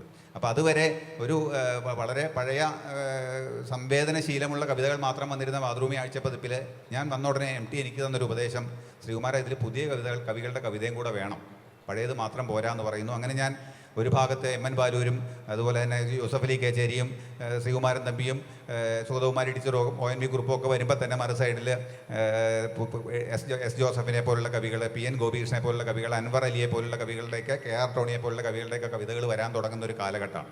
അങ്ങനെ വന്നുകൊണ്ടിരിക്കുമ്പോൾ ഒരു വലിയൊരു ഭീഷണി സന്ദേശം മാതൃഭൂമിയുടെ മാനേജിങ് എഡിറ്റർക്ക് കിട്ടുകയാണ്. മാതൃഭൂമി ആഴ്ചപ്പതിൻ്റെ നിലവാരം ഇപ്പോഴുള്ള പത്രക്കാർ കളഞ്ഞു കുളിക്കുകയാണ്. തീരെ വായിക്കാൻ കൊള്ളാത്ത, വൃത്തമൊന്നുമില്ലാത്ത, താളമില്ലാത്ത കവിതകളാണ് മാതൃഭൂമിയിൽ വരുന്നത് എന്നുള്ള ഒരു ആരോപണം ഞാൻ നിൽക്കുമ്പോൾ മാനേജിങ് എഡിറ്റർ MTയെ വിളിക്കുകയാണ്. അപ്പോൾ എനിക്ക് ആകപ്പാടെ ആശങ്ക, എനിക്ക് ശബ്ദം കേൾക്കാം, ഈ ഫോണിലൂടെ എനിക്ക് കേൾക്കാം ഇന്നതാണ് പറയുന്നതെന്ന്. MT കുറച്ച് നേരം എൻ്റെ നേരേക്ക് നോക്കി. അതിനുശേഷം ആ മറുപടി മാനേജിങ് എഡിറ്ററോട് മറുപടി പറയുന്നത് ഇങ്ങനെയാണ്: 2 കാര്യങ്ങൾ കൊണ്ട് ഈ അഭിപ്രായം സ്വീകരിക്കേണ്ടതില്ല. ഒന്ന്, പുതിയ കവിതയെക്കുറിച്ച് അഭിപ്രായം പറയേണ്ട ആളല്ല ഈ പരാതിക്കാരൻ. 2, ഇതിൽ വരുന്ന കവിതകൾ ഞാൻ കാണുന്നുണ്ടെന്ന്. എനിക്ക് കിട്ടിയ വലിയൊരു പിന്തുണയായിരുന്നു അത്. മരണം വരെ എനിക്ക് ആ ഒരു വാത്സല്യവും പിന്തുണയും അദ്ദേഹത്തിൽ നിന്ന് ലഭിച്ചിരുന്നു എന്നുള്ളത് വലിയ പ്രധാനപ്പെട്ട ഒരു കാര്യമാണ്. അദ്ദേഹം രണ്ടാമത്തെ ഘട്ടം കഴിഞ്ഞിട്ട്. പിന്നെ മറ്റൊന്ന്, ഇപ്പോഴും ഇവിടെ ഇരിക്കുമ്പോൾ ഏറ്റവും വലിയ സന്തോഷം, ഞാൻ ആദ്യമായിട്ട് സാഹിത്യ അക്കാദമിയുടെ പടി കടക്കുന്നത് MTയെ കാണാൻ വേണ്ടിയിട്ടാണ്. MT സാഹിത്യ അക്കാദമിയുടെ പ്രസിഡന്റ് ആയിരുന്ന സമയത്ത് മാതൃഭൂമി ആഴ്ചപ്പതിൻ്റെ വിഷുപ്പതിപ്പ് മത്സരത്തിൻ്റെ ഒരു വാല്യുവേഷൻ നടക്കുകയാണ് ഇവിടെ. അദ്ദേഹം ഇവിടെ തിരക്കുള്ള സമയമാണ്. അപ്പോൾ ഞാൻ കോഴിക്കോട് നിന്ന് സഹദേവേട്ടൻ എന്നെ ഇങ്ങോട്ട് പറഞ്ഞയക്കുന്നു അവസാന ഘട്ടത്തിൽ വന്ന രചനകളുമായിട്ട്. ഇവിടെ വന്നപ്പോൾ KG ശങ്കരപ്പിള്ള സാറും കാരശ്ശേരി മാഷും MTയുമാണ് അതിൻ്റെ വിധികർത്താക്കൾ. അവിടെ നിന്ന് വിജയിയെ നിശ്ചയിച്ച് പോവാണ്. അങ്ങനെ ആദ്യമായിട്ട് സാഹിത്യ അക്കാദമിയിൽ ഞാൻ MTയെ ഈ ആവശ്യത്തിന് വേണ്ടിയിട്ടാണ് ഇവിടെ വരുന്നത്. പിന്നെ ആഴ്ചപ്പതിപ്പിൻ്റെ കാലത്ത് അദ്ദേഹം എഴുതിയ 2 രചനകൾ ജീവിതത്തിൽ ആദ്യമായി വായിച്ച ആളെന്നുള്ള വലിയൊരു സ്വകാര്യ അഹങ്കാരം ഇപ്പോൾ ഇവിടെ സംസാരിക്കുമ്പോൾ എനിക്കുണ്ട്. ഒന്ന്, രമണൻ്റെ വാർഷികം വരികയാണ്. രമണൻ്റെ വാർഷികം വന്ന സമയത്ത് ഞങ്ങൾ ആലോചിച്ചു ഒരു ലേഖനം കൊടുത്തേ പറ്റൂ മാതൃഭൂമി ആഴ്ചപ്പതിപ്പിൽ. അപ്പം ഞാൻ ചോദിച്ചു, എഡിറ്റർ എഴുതുമോ? ഞങ്ങൾ എഡിറ്റർ എന്നാണ് വിളിക്കുക, സാറെന്നല്ല എഡിറ്റർ എന്നാണ് വിളിക്കുക. എഡിറ്റർ എഴുതുമെന്ന് ചോദിക്കുന്നു. ഞാനും സഹദേവേട്ടനും കൂടി MTയെ പോയി കാണുന്നു. അപ്പം ഇങ്ങനെ ഒരു ലേഖനം കൊടുക്കേണ്ടതല്ലേ എന്ന് ചോദിച്ചപ്പോൾ പറഞ്ഞു, ആ ലേഖനം കൊടുക്കണം, പക്ഷേ ഞാൻ എഴുതണമെന്ന് ചോദിച്ചു. അതുകൊണ്ട് സാറ് തന്നെ എഴുതണം എന്ന് പറഞ്ഞു. നോക്കട്ടെ എന്ന് പറഞ്ഞതല്ലാതെ എഴുതിയില്ല. ഈ ആഴ്ചപ്പതിപ്പൊക്കെ ചെയ്യുന്ന ഒരു ലാസ്റ്റ് ഡേറ്റ് ഉണ്ട്. അതിൻ്റെ തലേന്ന് ഞാൻ വീണ്ടും ചെന്ന് സാറിനോട് പറഞ്ഞു, സാർ രമണൻ ഇറങ്ങേണ്ട സമയമായി, ലേഖനം ഒന്ന് നോക്കാമെന്ന് പറഞ്ഞു. പിറ്റേന്ന് രാവിലെ 10 മണിക്ക് വരാറുള്ള അദ്ദേഹം 8 മണിക്ക് വന്നിരുന്ന് ഇങ്ങനെ വീഡിയൊക്കെ ഒരുപാട് പുകച്ചുകൊണ്ട് തന്നെ ഇദ്ദേഹം എഴുതാൻ തുടങ്ങാണ്ട് ലെറ്റർ ഹെഡിൽ.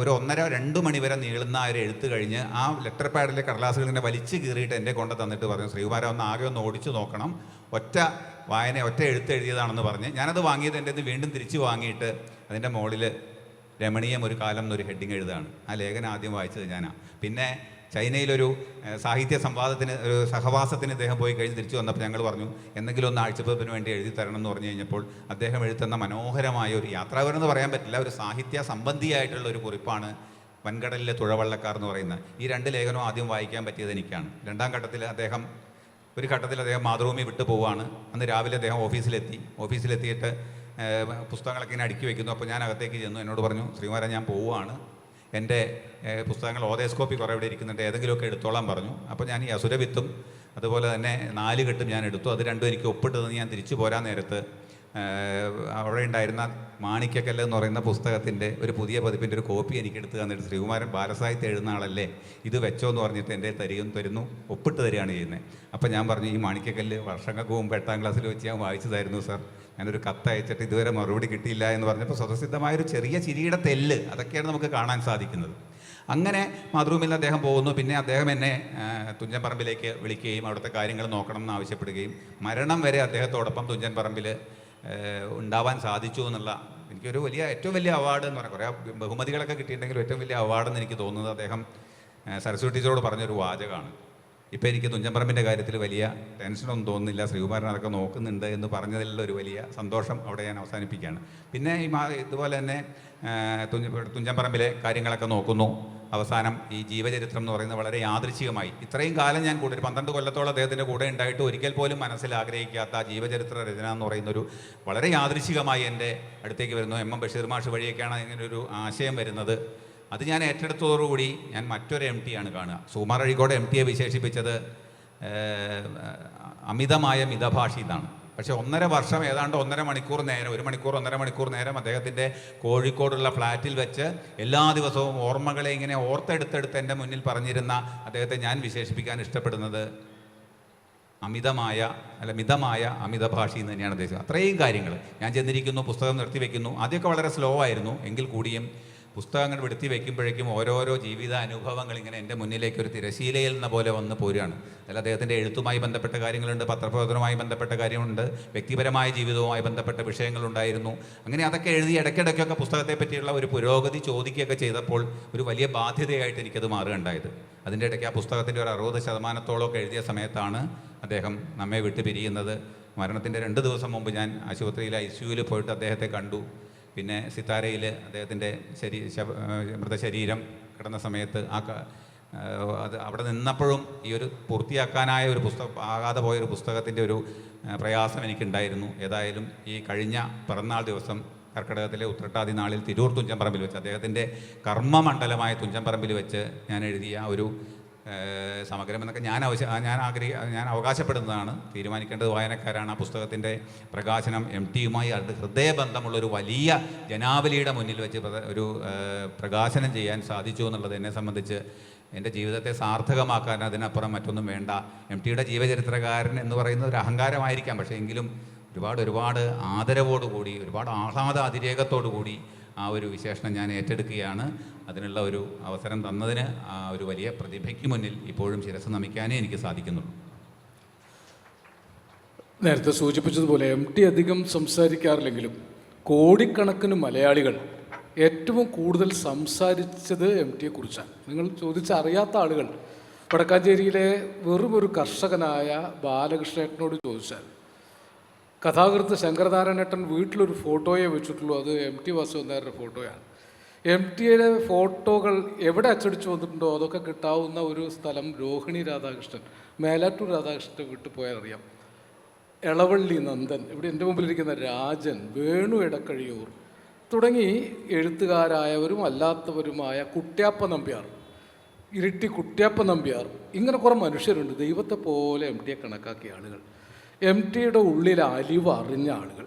നിങ്ങൾക്കറിയാത്ത ഒരുപാട് കാര്യങ്ങൾ ഞാൻ രഹസ്യമായി കണ്ടിട്ടുള്ളത്, MT ഭൗതികമായി സഹായിച്ചിട്ടുള്ള ആളുകളുടെ കണക്ക് നമുക്കിനി എടുക്കാൻ സാധിക്കില്ല. അത്രയേറെ ആളുകളെ ഭൗതികമായി സഹായിച്ചിട്ടുണ്ട്. ഓരോരുത്തർക്കും എന്ത് സഹായമാണോ വേണ്ടത് അതാണ് ചെയ്യുക. ഒരു എഴുത്തുകാരന് വേണ്ട സഹായം അദ്ദേഹത്തിൻ്റെ കൃതി പ്രസിദ്ധീകരിക്കുകയാണ്. അത് മോശമായ കൃതിയല്ല, നല്ലത് പ്രസിദ്ധീകരിക്കാൻ ആവശ്യമായ അന്തരീക്ഷം ഉണ്ടാക്കി കൊടുക്കും. എനിക്ക് തുഞ്ചൻപറമ്പിൽ ഞാൻ 32-33 വർഷം അദ്ദേഹത്തിൻ്റെ കൂടെ ഉണ്ടായിരുന്നു. അദ്ദേഹത്തിൻ്റെ നോമിനിയായിട്ടാണ് ഞാൻ വന്നത്. അദ്ദേഹത്തിന് വിളിച്ചതും പറഞ്ഞതും കേൾക്കാൻ പറ്റുന്ന ഒരാൾ എന്ന നിലയ്ക്ക് ഒരു കയ്യാളായിട്ട് കൂടെ നിർത്തിയതാണ്. പക്കാലത്ത് MTയെ കാണാൻ പലരും വരും. അങ്ങനെ MTയുടെ മുറിയിലേക്ക് പ്രവേശിക്കാൻ എളുപ്പമല്ല. സ്ക്രീൻ ചെയ്ത് വിട്ടിരുന്ന ഒരാൾ ഞാനാണ്. ഞങ്ങളുടെ ഒന്നും അനുവാദമില്ലാതെ ഒരാൾ ഇടയ്ക്കിടയ്ക്കൊക്കെ അങ്ങനെ പതുങ്ങി നിന്ന്, കാണാൻ അത്ര ഇതൊന്നുള്ള ആളല്ല, വയസ്സനായ ഒരാളാണ്. പതുക്കെ ആരും കാണാതെ അകത്തേക്ക് കയറും, കുറച്ച് കഴിഞ്ഞ് പുറത്തേക്ക് വരും. ഇതിങ്ങനെ ഇടയ്ക്കിടയ്ക്ക് തുഞ്ചൻപറമ്പിൽ നടന്നുകൊണ്ടിരുന്നു. അപ്പോൾ എനിക്ക് ഇയാൾ ആരാണെന്നറിയില്ല, പോയിട്ട് തിരിച്ചു വരും. ഇപ്പോൾ ഒരിക്കൽ MTയുടെ കൂടെ ഒരു നാരായണേട്ടൻ ഉണ്ടായിരുന്നു, ഇൻകം ടാക്സിലെ. ഇതുപോലത്തെ ആളുകളാണ് ഈ നാരായണേട്ടനൊക്കെ പോലെ ഒരുപാട് ആളുകളുണ്ട്, പറയാൻ തുടങ്ങിയാൽ അവസാനിക്കാത്ത കഥയാണ്. നാരായണനോട് ചോദിച്ചു, അല്ല നാരായണേട്ട, ഇത് ആരെ ഈ ചങ്ങാതി ഇങ്ങനെ വാസുവേട്ടൻ്റെ മുറിയിൽ ഇടയ്ക്കിടയ്ക്ക് പോയി? അതറിയില്ലേ ചോദിച്ചു. എടോ, ഇയാളൊരു പേര് കേട്ട സിനിമ പ്രൊഡ്യൂസറായിരുന്നു. കുറേ സിനിമ എടുത്ത് പൊളിഞ്ഞ് പാളീസായി, വീട്ടുകാരുപേക്ഷിച്ചു, കൂട്ടുകാരുപേക്ഷിച്ചു, പാപ്പരായി, ജീവിക്കാൻ മാർഗമില്ല. ഇപ്പോൾ വാസുവേട്ടൻ കൊടുക്കുന്നതുകൊണ്ടാണ് ജീവിക്കുന്നത്. ആ മാസപ്പടി വാങ്ങാൻ വരികയാണ് എന്നിങ്ങനെ പറഞ്ഞു. ഇങ്ങനെ മാസപ്പടി വാങ്ങാൻ വന്നിരുന്ന കുറേ ആളുണ്ട്. ഇത് പറയാൻ പാടില്ലാത്തതാണ്, എങ്കിലും എത്രയോ കുട്ടികളെ അദ്ദേഹം പഠിപ്പിച്ചിരുന്നു. ആരും അറിയാതെ സ്പോൺസർ ചെയ്ത് പഠിപ്പിച്ചിരുന്നു. വീട്ടിൽ അദ്ദേഹത്തിൻ്റെ കുടുംബത്തിൽ ദാരിദ്ര്യവും കഷ്ടപ്പാടും അനുഭവിക്കുന്ന എല്ലാവരെയും ചെവി അറിയാതെ സഹായിച്ചിരുന്നു. ഞാനിതിപ്പോൾ പറയുന്നത് ശരിയല്ല, അത് വീട്ടുകാരിയാണ്. അല്ലാത്ത ആളുകളെ, സുരാസുവിനൊരു വീടുണ്ടാക്കാൻ കോഴിക്കോട്ട് കമ്മിറ്റി ഉണ്ടാക്കിയത് MTയാണ്. അങ്ങനെ MT ചെയ്ത ജീവകാരുണ്യ പ്രവർത്തനങ്ങൾ, നേരത്തെ പറഞ്ഞില്ലേ, മുത്തങ്ങയിൽ ആദിവാസികൾക്കെതിരെ വെടിവെപ്പുണ്ടായപ്പോൾ ആക്ടിവിസ്റ്റായിട്ട് രംഗത്ത് വന്ന ഒരാളാണ്. ഗാളിയർ റൈൻസിലെ വെള്ളം കൊണ്ട് ആളുകളൊക്കെ ആദ്രയി മരിച്ചുപോയൊരു കാലത്ത് അതിനെതിരെ വലിയ ജനകീയ പ്രക്ഷോഭം നയിച്ചത് MTയാണ്. ഒരു വലിയ ആക്ടിവിസ്റ്റ് MTയിലുണ്ടായിരുന്നു. MT വളരെ ഉദാരമായ ആളുകളെ സ്നേഹിച്ചിരുന്നു. MTയുടെ അമ്മ അങ്ങനെ ഒരാളായിരുന്നു. എൻ്റെ നാട്ടിൽ നിന്ന് 12 നാഴികയാണ് പഴയ കണക്കിൽ കൂടല്ലൂരിലേക്ക്. എൻ്റെ മുത്തശ്ശിയും കൂട്ടുകാരും, ഞാൻ ചെറിയ പ്രായത്തിൽ ഓർമ്മയുണ്ട്, രാവിലെ 3 മണിക്ക് എഴുന്നേറ്റ് കുന്നത്ത് കാവിൽ തൊഴുത്, കുന്നംകുളങ്ങര കാവിൽ തൊഴുത്, കൊടിക്കുന്നത്ത് കാവിൽ തൊഴുത് തിരിച്ച് ഉച്ചയ്ക്ക് മുമ്പ് വന്നിരുന്ന കാലത്താണ് ഞാൻ കൂടല്ലൂർ ആദ്യം കേട്ടിട്ടുള്ളത്. ഈ കൊടിക്കുന്നത്ത് കാവ് MTയുടെ കുടുംബ പരദേവതയാണ്. അതിനപ്പുറത്തെ മുത്തശ്ശിയാർ കാവ് വരെ പോയിട്ട് സ്ത്രീകൾ നടന്നു വന്നിരുന്ന സ്ഥലമാണ് കൂടല്ലൂർ. ആ കൂടല്ലൂരിൽ ഇന്നും നിങ്ങൾ പോയി നോക്കിയാൽ അറിയാം, ഭാരതപ്പുഴ അതിരിടുന്ന കുന്നുകൾ ചുറ്റി നിൽക്കുന്ന ആ മേച്ചിൽപ്പുറം വഴിയല്ലാതെ കടന്നു പോകാൻ വഴിയില്ലാത്ത അപൂർവം മാത്രമേ എപ്പോഴും റോഡുള്ളൂ.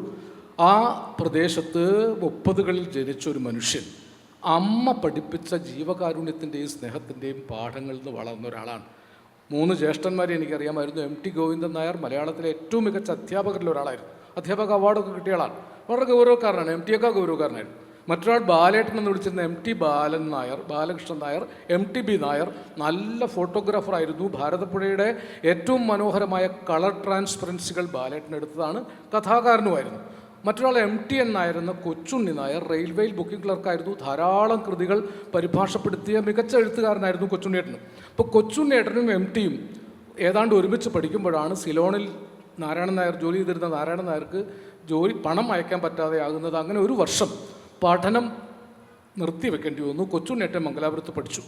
ആ കാലത്താണ് വാസുവേട്ടൻ പലതവണ പറഞ്ഞിട്ട്, വ്യക്തിപരമായിട്ടും പറഞ്ഞിട്ടുണ്ട്, കൂടലൂറെ കുറേ കഥകൾ സ്വകാര്യമായിട്ട് എന്നോട് പറഞ്ഞിട്ടുണ്ട്. ഞാനിത് പലതും പറയാതെ സ്വകാര്യമായിട്ട് വെച്ചിരിക്കുക. അത് എനിക്ക് മാത്രം ഇടയ്ക്ക് നോക്കിക്കാണാനുള്ളതാണ്. ഞാൻ ഈ വ്യക്തിബന്ധങ്ങൾ പലപ്പോഴും പലയിടത്തും പറയാറില്ല. പക്ഷേ MT എന്ന ഈ മനുഷ്യൻ മനസ്സിലാക്കപ്പെട്ടിട്ടില്ല എന്നുള്ളതുകൊണ്ടാണ്. നിങ്ങൾ ഈ വടക്കാഞ്ചേരിയിലെ ബാലകൃഷ്ണൻ ഒരു സാധാരണ കർഷകനാണ്. MT 78 മരിച്ചുപോയി എന്നൊരു ഘട്ടം ഉണ്ടായിരുന്നു, 77-78 കാലത്ത്. അക്കാലത്ത് ആശുപത്രിയിൽ കൂടെ നിൽക്കാൻ ചെന്നയാളാണ്. അപ്പോൾ പറഞ്ഞു ഇവിടെ ആളുണ്ടെന്ന് പറഞ്ഞപ്പോൾ പറഞ്ഞു അല്ല, സ്വകാര്യമായിട്ട് കക്കൂസിൽ പോകുമ്പോഴൊക്കെ സഹായിക്കാൻ ആരെങ്കിലും വേണ്ടി വരില്ലേ, ഞാൻ കൂടെ നിന്നോളാം എന്ന് പറഞ്ഞ ആളാണ്. അപ്പോഴും ജീവിച്ചിട്ടുണ്ട് അദ്ദേഹം. MTയുടെ കഥകളൊക്കെ ബൈഹാർട്ടാക്കിയിരുന്ന ഒരാളാണ്. അപ്പോൾ ഈ അമ്മയുടെ ഉദാരശീലത, പട്ടിണി ഉണ്ടായിരുന്നു. MT തന്നെ എഴുതിയിട്ടുണ്ട്, നാഴികകൾ വളഞ്ഞു ചുറ്റി ഈ വഴി വന്നത്, നമുക്ക് പോകേണ്ട വഴി ഇതിലേ അല്ല, നാഴികകൾ വളഞ്ഞു ചുറ്റി ഇതിലേ വന്നത്, ഞാൻ ഇവിടെ നിന്നാണ് പുറപ്പെട്ടതെന്ന് തന്നെ അറിയിക്കാനാണ്. അന്നും ഈ പുഴയുണ്ട്, മുസാവരി ബംഗ്ലാവുണ്ട്. പുഴയിൽ കുളിക്കാൻ പോകുമ്പോൾ ഒരു കുമ്മട്ടിക്കായ മോഷ്ടിച്ചെടുക്കും. അറുത്തെടുക്കുന്ന വിരലുകൾ നാണുനാരുടേത്, കാവൽ നിൽക്കുന്ന കണ്ണുകൾ എൻ്റേത്. ഒരു കുമ്മട്ടിക്കായയും നാഴിയരിയുമായി 6 ആളുകൾ ഭക്ഷണം കഴിച്ചിരുന്നൊരു കാലമുണ്ടായിരുന്നു. കാവൽ കിടക്കാൻ വരുന്ന ഈ നായർക്കും ഒരു പങ്കുണ്ട്. അങ്ങനെ പട്ടിണി അനുഭവിച്ച് വളർന്ന ഒരാളാണ്. അണ്ടത്തോട് നിന്ന് അച്ഛൻ്റെ വീട്ടിൽ നിന്ന് വന്ന ശങ്കുണ്ണേട്ടനെ ഊട്ടാൻ വേണ്ടി പട്ടിണി കിടത്തി ഉറക്കിയ കാലവും MT ഓർത്തിട്ടുണ്ട്. ആ കാലത്ത് നിന്ന് വന്ന ഒരാളാണ്. ദാരിദ്ര്യം അറിഞ്ഞ ഒരാളാണ്. കഷ്ടപ്പാട് അറിഞ്ഞ ഒരാളാണ്. അവഗണന അറിഞ്ഞ ഒരാളാണ്. നിന്ദ അറിഞ്ഞ ഒരാളാണ്. അതുകൊണ്ട് MT എന്നും നിന്ദിതരുടെയും നിരാശ്രയരുടെയും അനാഥരുടെയും ദുഃഖിതരുടെയും പാവപ്പെട്ടവരുടെയും അകറ്റിമാറ്റപ്പെട്ടവരുടെയും തള്ളി മാറ്റപ്പെട്ടവരുടെയും പക്ഷത്തായിരുന്നു. MTയുടെ ജീവിത പുസ്തകം, രേഖപ്പെടുത്തപ്പെടാത്ത വായിക്കപ്പെടാത്ത ജീവിത പുസ്തകം നിവർത്തിയാൽ ഇങ്ങനെ അനാഥരുടെ ഒരു വലിയ ഭൂപടം കാണാം. അവരെക്കുറിച്ച് MT എത്രയോ എഴുതിയിട്ടുണ്ട്. ആ അമ്മയാണ് പട്ടിണിക്കാലത്തും വന്നവരെ വെറും കൈയോടെ മടക്കി അയക്കാതിരുന്ന അമ്മ. MT ഡിഗ്രിക്ക് പഠിക്കുന്ന കാലത്ത് മരിച്ചുപോയി. പാലക്കാട് വിക്ടോറിയ കോളേജിൽ പഠിക്കുമ്പോഴാണ് മദ്രാസിലേക്ക് ചികിത്സയ്ക്ക് പോകുന്നത്. പാലക്കാട് റെയിൽവേ സ്റ്റേഷനിൽ പോയി കാത്തു നിന്നു. അമ്മ ക്ഷീണിച്ചിരുന്നു. ഏട്ടനാണ്, ഗോവിന്ദൻ നായരാണ് കൊണ്ടുപോകുന്നത്. നീ ഇങ്ങോട്ട് കയറിയിരുന്നോ, വെയിൽ കൊള്ളണ്ടെന്ന് പറഞ്ഞു. ഉള്ളിൽ കയറി ഇരുന്നില്ല. ആ വാതിൽക്കൽ നിന്നാണ് സംസാരിച്ചത്. കുറേ സംസാരിച്ചു, വണ്ടി ഇളകാറായി, വാസു പൊയ്ക്കോ എന്ന് പറഞ്ഞു. പോകാൻ നേരത്ത് അമ്മയുടെ കോന്തലക്കെട്ടഴിക്കുന്നത് കണ്ടു. അന്നത്തെ സ്ത്രീകൾ കോന്തലയിലാണ് കിട്ടിയതൊക്കെ കെട്ടിവെക്കുക. അഴിച്ച് ഒരു വെള്ളി ഉറുപ്പിക വാസുവിൻ്റെ കയ്യിൽ വെച്ചു കൊടുത്തു. എന്തിനാ അമ്മ ഇതെന്ന് ചോദിച്ചു. കയ്യിൽ വെച്ചോ, ആവശ്യം വരും. ആ ഒരു വെള്ളി ഉറുപ്പിക സമ്പാദ്യമായി കോഴിക്കോട്ടേക്ക് വന്ന, ലോകം മുഴുവൻ സഞ്ചരിച്ച ആ മനുഷ്യൻ അമ്മ കൊടുത്ത വെള്ളി ഉറുപ്പിക പെരുക്കി സഹായിച്ച കോടിക്കണക്കിന് മനുഷ്യരുണ്ട്. ഒരുപക്ഷെ അവരോട് സ്വകാര്യമായി ചോദിച്ചാൽ നിങ്ങൾക്ക് അദ്ദേഹത്തെ അറിയാൻ പറ്റും. അങ്ങനെ ഒരു MT ഉണ്ട്. ആനയും കടലും ഉത്സവവും പോലെയാണ് MT. എന്നെ സംബന്ധിച്ച്, ഒരുപാട് മലയാളികളെ സംബന്ധിച്ച് അങ്ങനെയാണ്. കണ്ടാലും കേട്ടാലും പറഞ്ഞാലും മതിവരാത്ത, ഒരിക്കലും നമ്മുടെ വിസ്മയം അവസാനിപ്പിക്കാത്ത ഒരു മഹാത്ഭുതമായി, പറഞ്ഞാൽ തീരാത്തത്ര, പറഞ്ഞു തുടങ്ങിയാൽ എത്രയോ പറയാനുണ്ട്. ഞാൻ കൂടുതൽ പറയുന്നില്ല. പറയുന്നതിന് ഞാൻ നിയന്ത്രണം വയ്ക്കുകയാണ്, കാരണം ഞാനൊരു മോഡറേറ്റർ അധ്യക്ഷനായിട്ടിരിക്കുകയാണ്. അതുകൊണ്ട് ഇനിയും അവസാന ഘട്ടത്തിൽ വീണ്ടും പറയാം, MT ഇനിയും അറിയപ്പെടേണ്ടതുണ്ട്. MT എന്ന മനുഷ്യൻ, MTയുടെ ജീവിത പുസ്തകം ഒരുപക്ഷെ വേണ്ടത്ര മലയാളി വായിച്ചിട്ടില്ല. അതിൻ്റെ ഒരു ശ്രമമാണ് ശ്രീകുമാർ നടത്തിയത്. വരും കാലങ്ങളിൽ കൂടുതൽ വായിക്കപ്പെടാൻ പോകുന്ന വ്യക്തിയും എഴുത്തുകാരനുമാണ് MT എന്ന് പറഞ്ഞുകൊണ്ട് തുടർന്ന് ഓർമ്മകൾ കുറച്ചുകൂടി പങ്കുവയ്ക്കാൻ NP ഹാഫിസ് മുഹമ്മദിനെ സ്നേഹാദരപൂർവ്വം ക്ഷണിക്കും. എന്നെ അത്ഭുതപ്പെടുത്തിയ, എന്നെ ഞെട്ടിച്ച MT ഉണ്ട്. ഇവിടെ വാസുവേട്ടൻ എന്നുള്ള വാക്ക് ഉപയോഗിക്കുന്നില്ല. ഞാനും അക്ബർ കക്കട്ടിലും സഹപത്രാധിപരായി മലയാളം പബ്ലിക്കേഷൻ എന്ന് പറയുന്നൊരു സ്ഥാപനം നടത്തിയിരുന്നു. കന്യാവനങ്ങൾ തുടങ്ങിയിരിക്കുന്ന പുസ്തകങ്ങൾ ഇറക്കുകയും M. കൃഷ്ണൻ നായരുടെ പ്രബന്ധങ്ങളൊക്കെ ഇറക്കുകയും ചെയ്തിട്ടുള്ള സ്ഥാപനമാണ്. 1980കളുടെ നടുവിൽ വെച്ചാണ് ഞങ്ങൾ പത്മനാഭൻ്റെ പ്രഭാഷണങ്ങളും ലേഖനങ്ങളും ഒരു ഗ്രന്ഥമാക്കാൻ തീരുമാനിച്ചു. പത്മനാഭനെ പോയി കണ്ടു, തന്നു. ശ്രീ T. പത്മനാഭൻ്റെ ആദ്യത്തെ ഗദ്യാഗ്രന്ഥമായിരുന്നു അത്.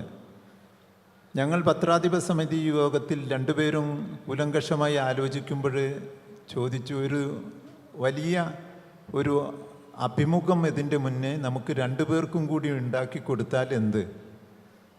പപ്പേട്ടനോട് ചോദിച്ചപ്പോൾ അദ്ദേഹത്തിന് സമ്മതം. കണ്ണൂരിൽ പോയി റസാഖ് കോട്ടക്കൽ എന്ന് പറയുന്ന ഫോട്ടോഗ്രാഫറോടൊപ്പം പോയിരുന്ന് അത് അഭിമുഖം നടത്തി മണിക്കൂറുകളോളം.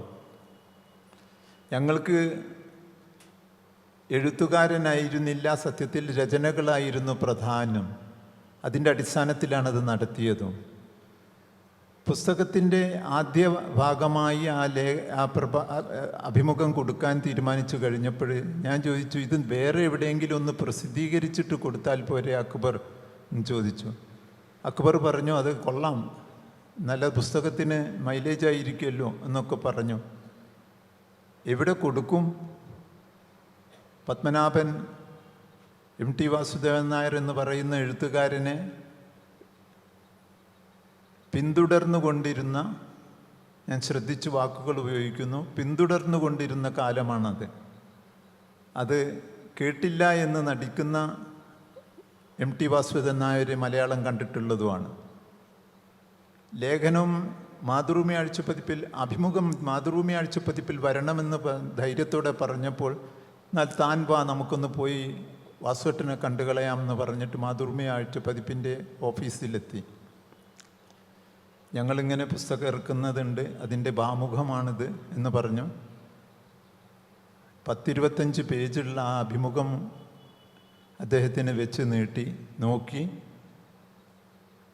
ശ്രീകുമാരനൊക്കെ അറിയാം, ലേഖനവും കഥയൊക്കെ കിട്ടിക്കഴിഞ്ഞാൽ ഒരു തപസ് പോലെ നിന്നിട്ട് ആദ്യ ഭാഗം വായിക്കും, പിന്നീട് നടുക്ക് വായിക്കും, പിന്നീട് പിൻഭാഗം വായിക്കും, വീണ്ടും മധ്യഭാഗം വായിക്കും, എന്നിട്ടാണ് ഒരു തിരഞ്ഞെടുപ്പ് നടത്തുക. ഞങ്ങൾ അത്ഭുതപ്പെട്ടത് അദ്ദേഹത്തിൻ്റെ വാക്കുകളിലായിരുന്നു. ഇത് പ്രസിദ്ധീകരിക്കണം, മാതൃഭൂമി ആഴ്ചപ്പതിപ്പിൽ തന്നെ വരണം, പക്ഷേ മാതൃഭൂമി ആഴ്ചപ്പതിപ്പിൽ ഒരൊറ്റ ലേഖനമായിട്ട് കൊടുക്കുകയാണെങ്കിൽ അത് വലിയ ഭാഗം കൊണ്ടുപോകും. അത് പതിവില്ല ഇവിടെ. നമുക്ക് വാർഷിക പതിപ്പിൽ കൊടുക്കാം. വാർഷിക പതിപ്പാകുമ്പോൾ ആളുകൾ കാത്തു സൂക്ഷിച്ച് വെക്കും. ആരെക്കുറിച്ചാണ് പറയുന്നത്? പത്മനാഭനെ കുറിച്ച്. സത്യത്തിൽ കണ്ണ് നിറഞ്ഞുപോയി. ഒരു എഴുത്തുകാരുടെ രചനകളാണ് പ്രധാനമെന്ന് കുട്ടിക്കാലം തൊട്ട് പഠിപ്പിച്ചു തന്ന 2 എഴുത്തുകാരിൽ ഒരാളാണ് ഉപ്പയും MT വാസുദേവൻ നായരും. മറ്റൊരിക്കൽ അത്ഭുതപ്പെടുത്തിയ ഒരു സംഭവം ഉണ്ടായി. അദ്ദേഹം കുവൈറ്റിൽ ഒരു സന്ദർശനം നടത്തി. ആദ്യത്തെ സന്ദർശനമാണെന്നാണ് എൻ്റെ ഓർമ്മ, വർഷങ്ങൾക്ക് മുമ്പാണ്. അപ്പോൾ മലയാളി സമാജത്തിൻ്റെ മീറ്റിംഗ് കഴിഞ്ഞപ്പോൾ എൻ്റെ അനിയൻ അന്ന് കുവൈറ്റിൽ വർക്ക് ചെയ്യുന്നുണ്ട്. പോയി കുറേ നേരം കാത്തു നിന്ന് കണ്ടിട്ട് മീറ്റിംഗ് നടക്കുന്ന സന്ദർഭത്തിൽ വെച്ച്, അതിൻ്റെ വേദിയിൽ വെച്ച് പറഞ്ഞു, വാസുട്ടൻ എൻ്റെ വീട്ടിൽ വരുമോ? ആരാണെന്ന് ചോദിച്ചു. പറഞ്ഞു, NPയുടെ മകനാണ് സക്കീർ ഹുസൈൻ. അവന് സാഹിത്യമില്ല, അവന് സാഹിത്യകാരന്മാരോടുള്ള ബന്ധമില്ല, അവന് ഒരുപാട് പേര് പരിചയക്കാരില്ല. പക്ഷേ വാസുവേട്ടനോട് അങ്ങനെ പറയാൻ തോന്നി. നോക്കട്ടെ, ഞാൻ സമയം തീരുമാനിച്ചിട്ട് സംഘാടകരോട് പറയാമെന്ന് പറഞ്ഞു.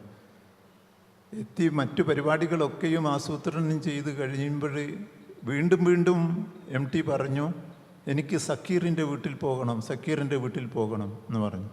അപ്പോൾ സംഘാടകർ അതിനെ തടസ്സം നിൽക്കാൻ ശ്രമിച്ചപ്പോൾ എവിടെയെങ്കിലും ഇനി പോകണമെങ്കിൽ അവൻ്റെ വീട്ടിൽ പോയി കഴിഞ്ഞതിന് ശേഷം മാത്രമേ ഉള്ളൂ എന്നുള്ളത്. സക്കീർ ആരാണെന്ന് പോലും കൃത്യമായിട്ട് അറിയാത്ത ഒരു സന്ദർഭത്തിലാണ് അവനെയും ഞെട്ടിപ്പിച്ച് കരയിപ്പിച്ചുകൊണ്ട് അവൻ്റെ വീട് സന്ദർശിച്ചത്. ഇങ്ങനെയുള്ളൊരു മനുഷ്യൻ ഉള്ളിൻ്റെ ഉള്ളിലുണ്ട്. ആ മനുഷ്യൻ അത്ഭുതപ്പെടുത്തുന്ന ആൾ തന്നെയാണ്. 2-ാം ഊഴം എഴുതുന്ന കാലത്ത് ഓരോരോ അധ്യായങ്ങൾ തിരുത്തി എഴുതി കഴിഞ്ഞതിന് ശേഷം ആദ്യം വായിക്കാൻ കൊടുത്തിരുന്നത് NPക്കാണ്, ഉപ്പക്കാണ് വാസുവേട്ടൻ കൊടുത്തയച്ച്. ശത്രുഘ്നനുള്ള കാലമാണ്. അപ്പോൾ അത് കെട്ടിപ്പൊതിഞ്ഞ് ആരെങ്കിലും ഒരാൾ 4 അധ്യായം 6 അധ്യായം 7 അധ്യായം ഒന്നിച്ചിങ്ങനെ കൊണ്ടുവരും.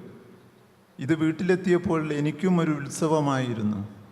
ഉപ്പ വായിച്ചു വെച്ച് തീരുന്നതിന് മുമ്പ് തന്നെ ഞാനും ഇരുന്ന് വായിക്കാൻ തുടങ്ങി.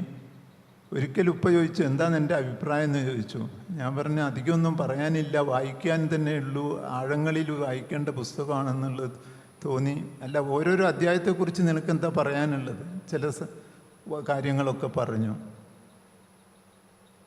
ഉപ്പ പിന്നീട് പറഞ്ഞു, വാസുവേട്ടനോട് പറഞ്ഞു, 2-ാം ഊഴം രണ്ടാമത്തെ ഊഴം വായിക്കാൻ കിട്ടിയിരിക്കുന്നത് എൻ്റെ മോനാണ്, ഹാഫിസിനാണെന്ന് പറഞ്ഞു. അപ്പോൾ വാസുവേട്ടൻ ചോദിക്കുകയാണ്, ഹാഫിസ് എന്ത് പറഞ്ഞു എന്നുള്ളത്. പിന്നീട് അദ്ദേഹത്തിൻ്റെ ഓഫീസിൽ വെച്ച്, ക്ലാസിക് ബുക്ക് ട്രസ്റ്റിൻ്റെ ഓഫീസിൽ വെച്ച് അത് എഴുതിക്കൊണ്ടിരിക്കുന്ന കാലമാണ്. എന്നെ പിടിച്ചിരുത്തി അതിലെ ഓരോരോ അധ്യായത്തെക്കുറിച്ചിട്ടുള്ള അഭിപ്രായം ചോദിച്ച എഴുത്തുകാരനാണ് MT വാസുദേവൻ നായർ. ഞെട്ടിപ്പിച്ചു കളഞ്ഞിരുന്നു. ആയിടയ്ക്ക് രണ്ടാമൂഴം എഴുതി കഴിഞ്ഞതിന് ശേഷം ഒരു ആശ്വാസമുണ്ടാകുവാൻ വേണ്ടി ദയ എന്ന പെൺകുട്ടി എന്ന ബാലസാഹിത്യകൃതി എഴുതി. അറബിക്കഥകളുടെ സത്ത ഉൾക്കൊണ്ടുകൊണ്ട് എഴുതിയിട്ടുള്ള ഒരു രചനയാണ് ദയ എന്ന പെൺകുട്ടി.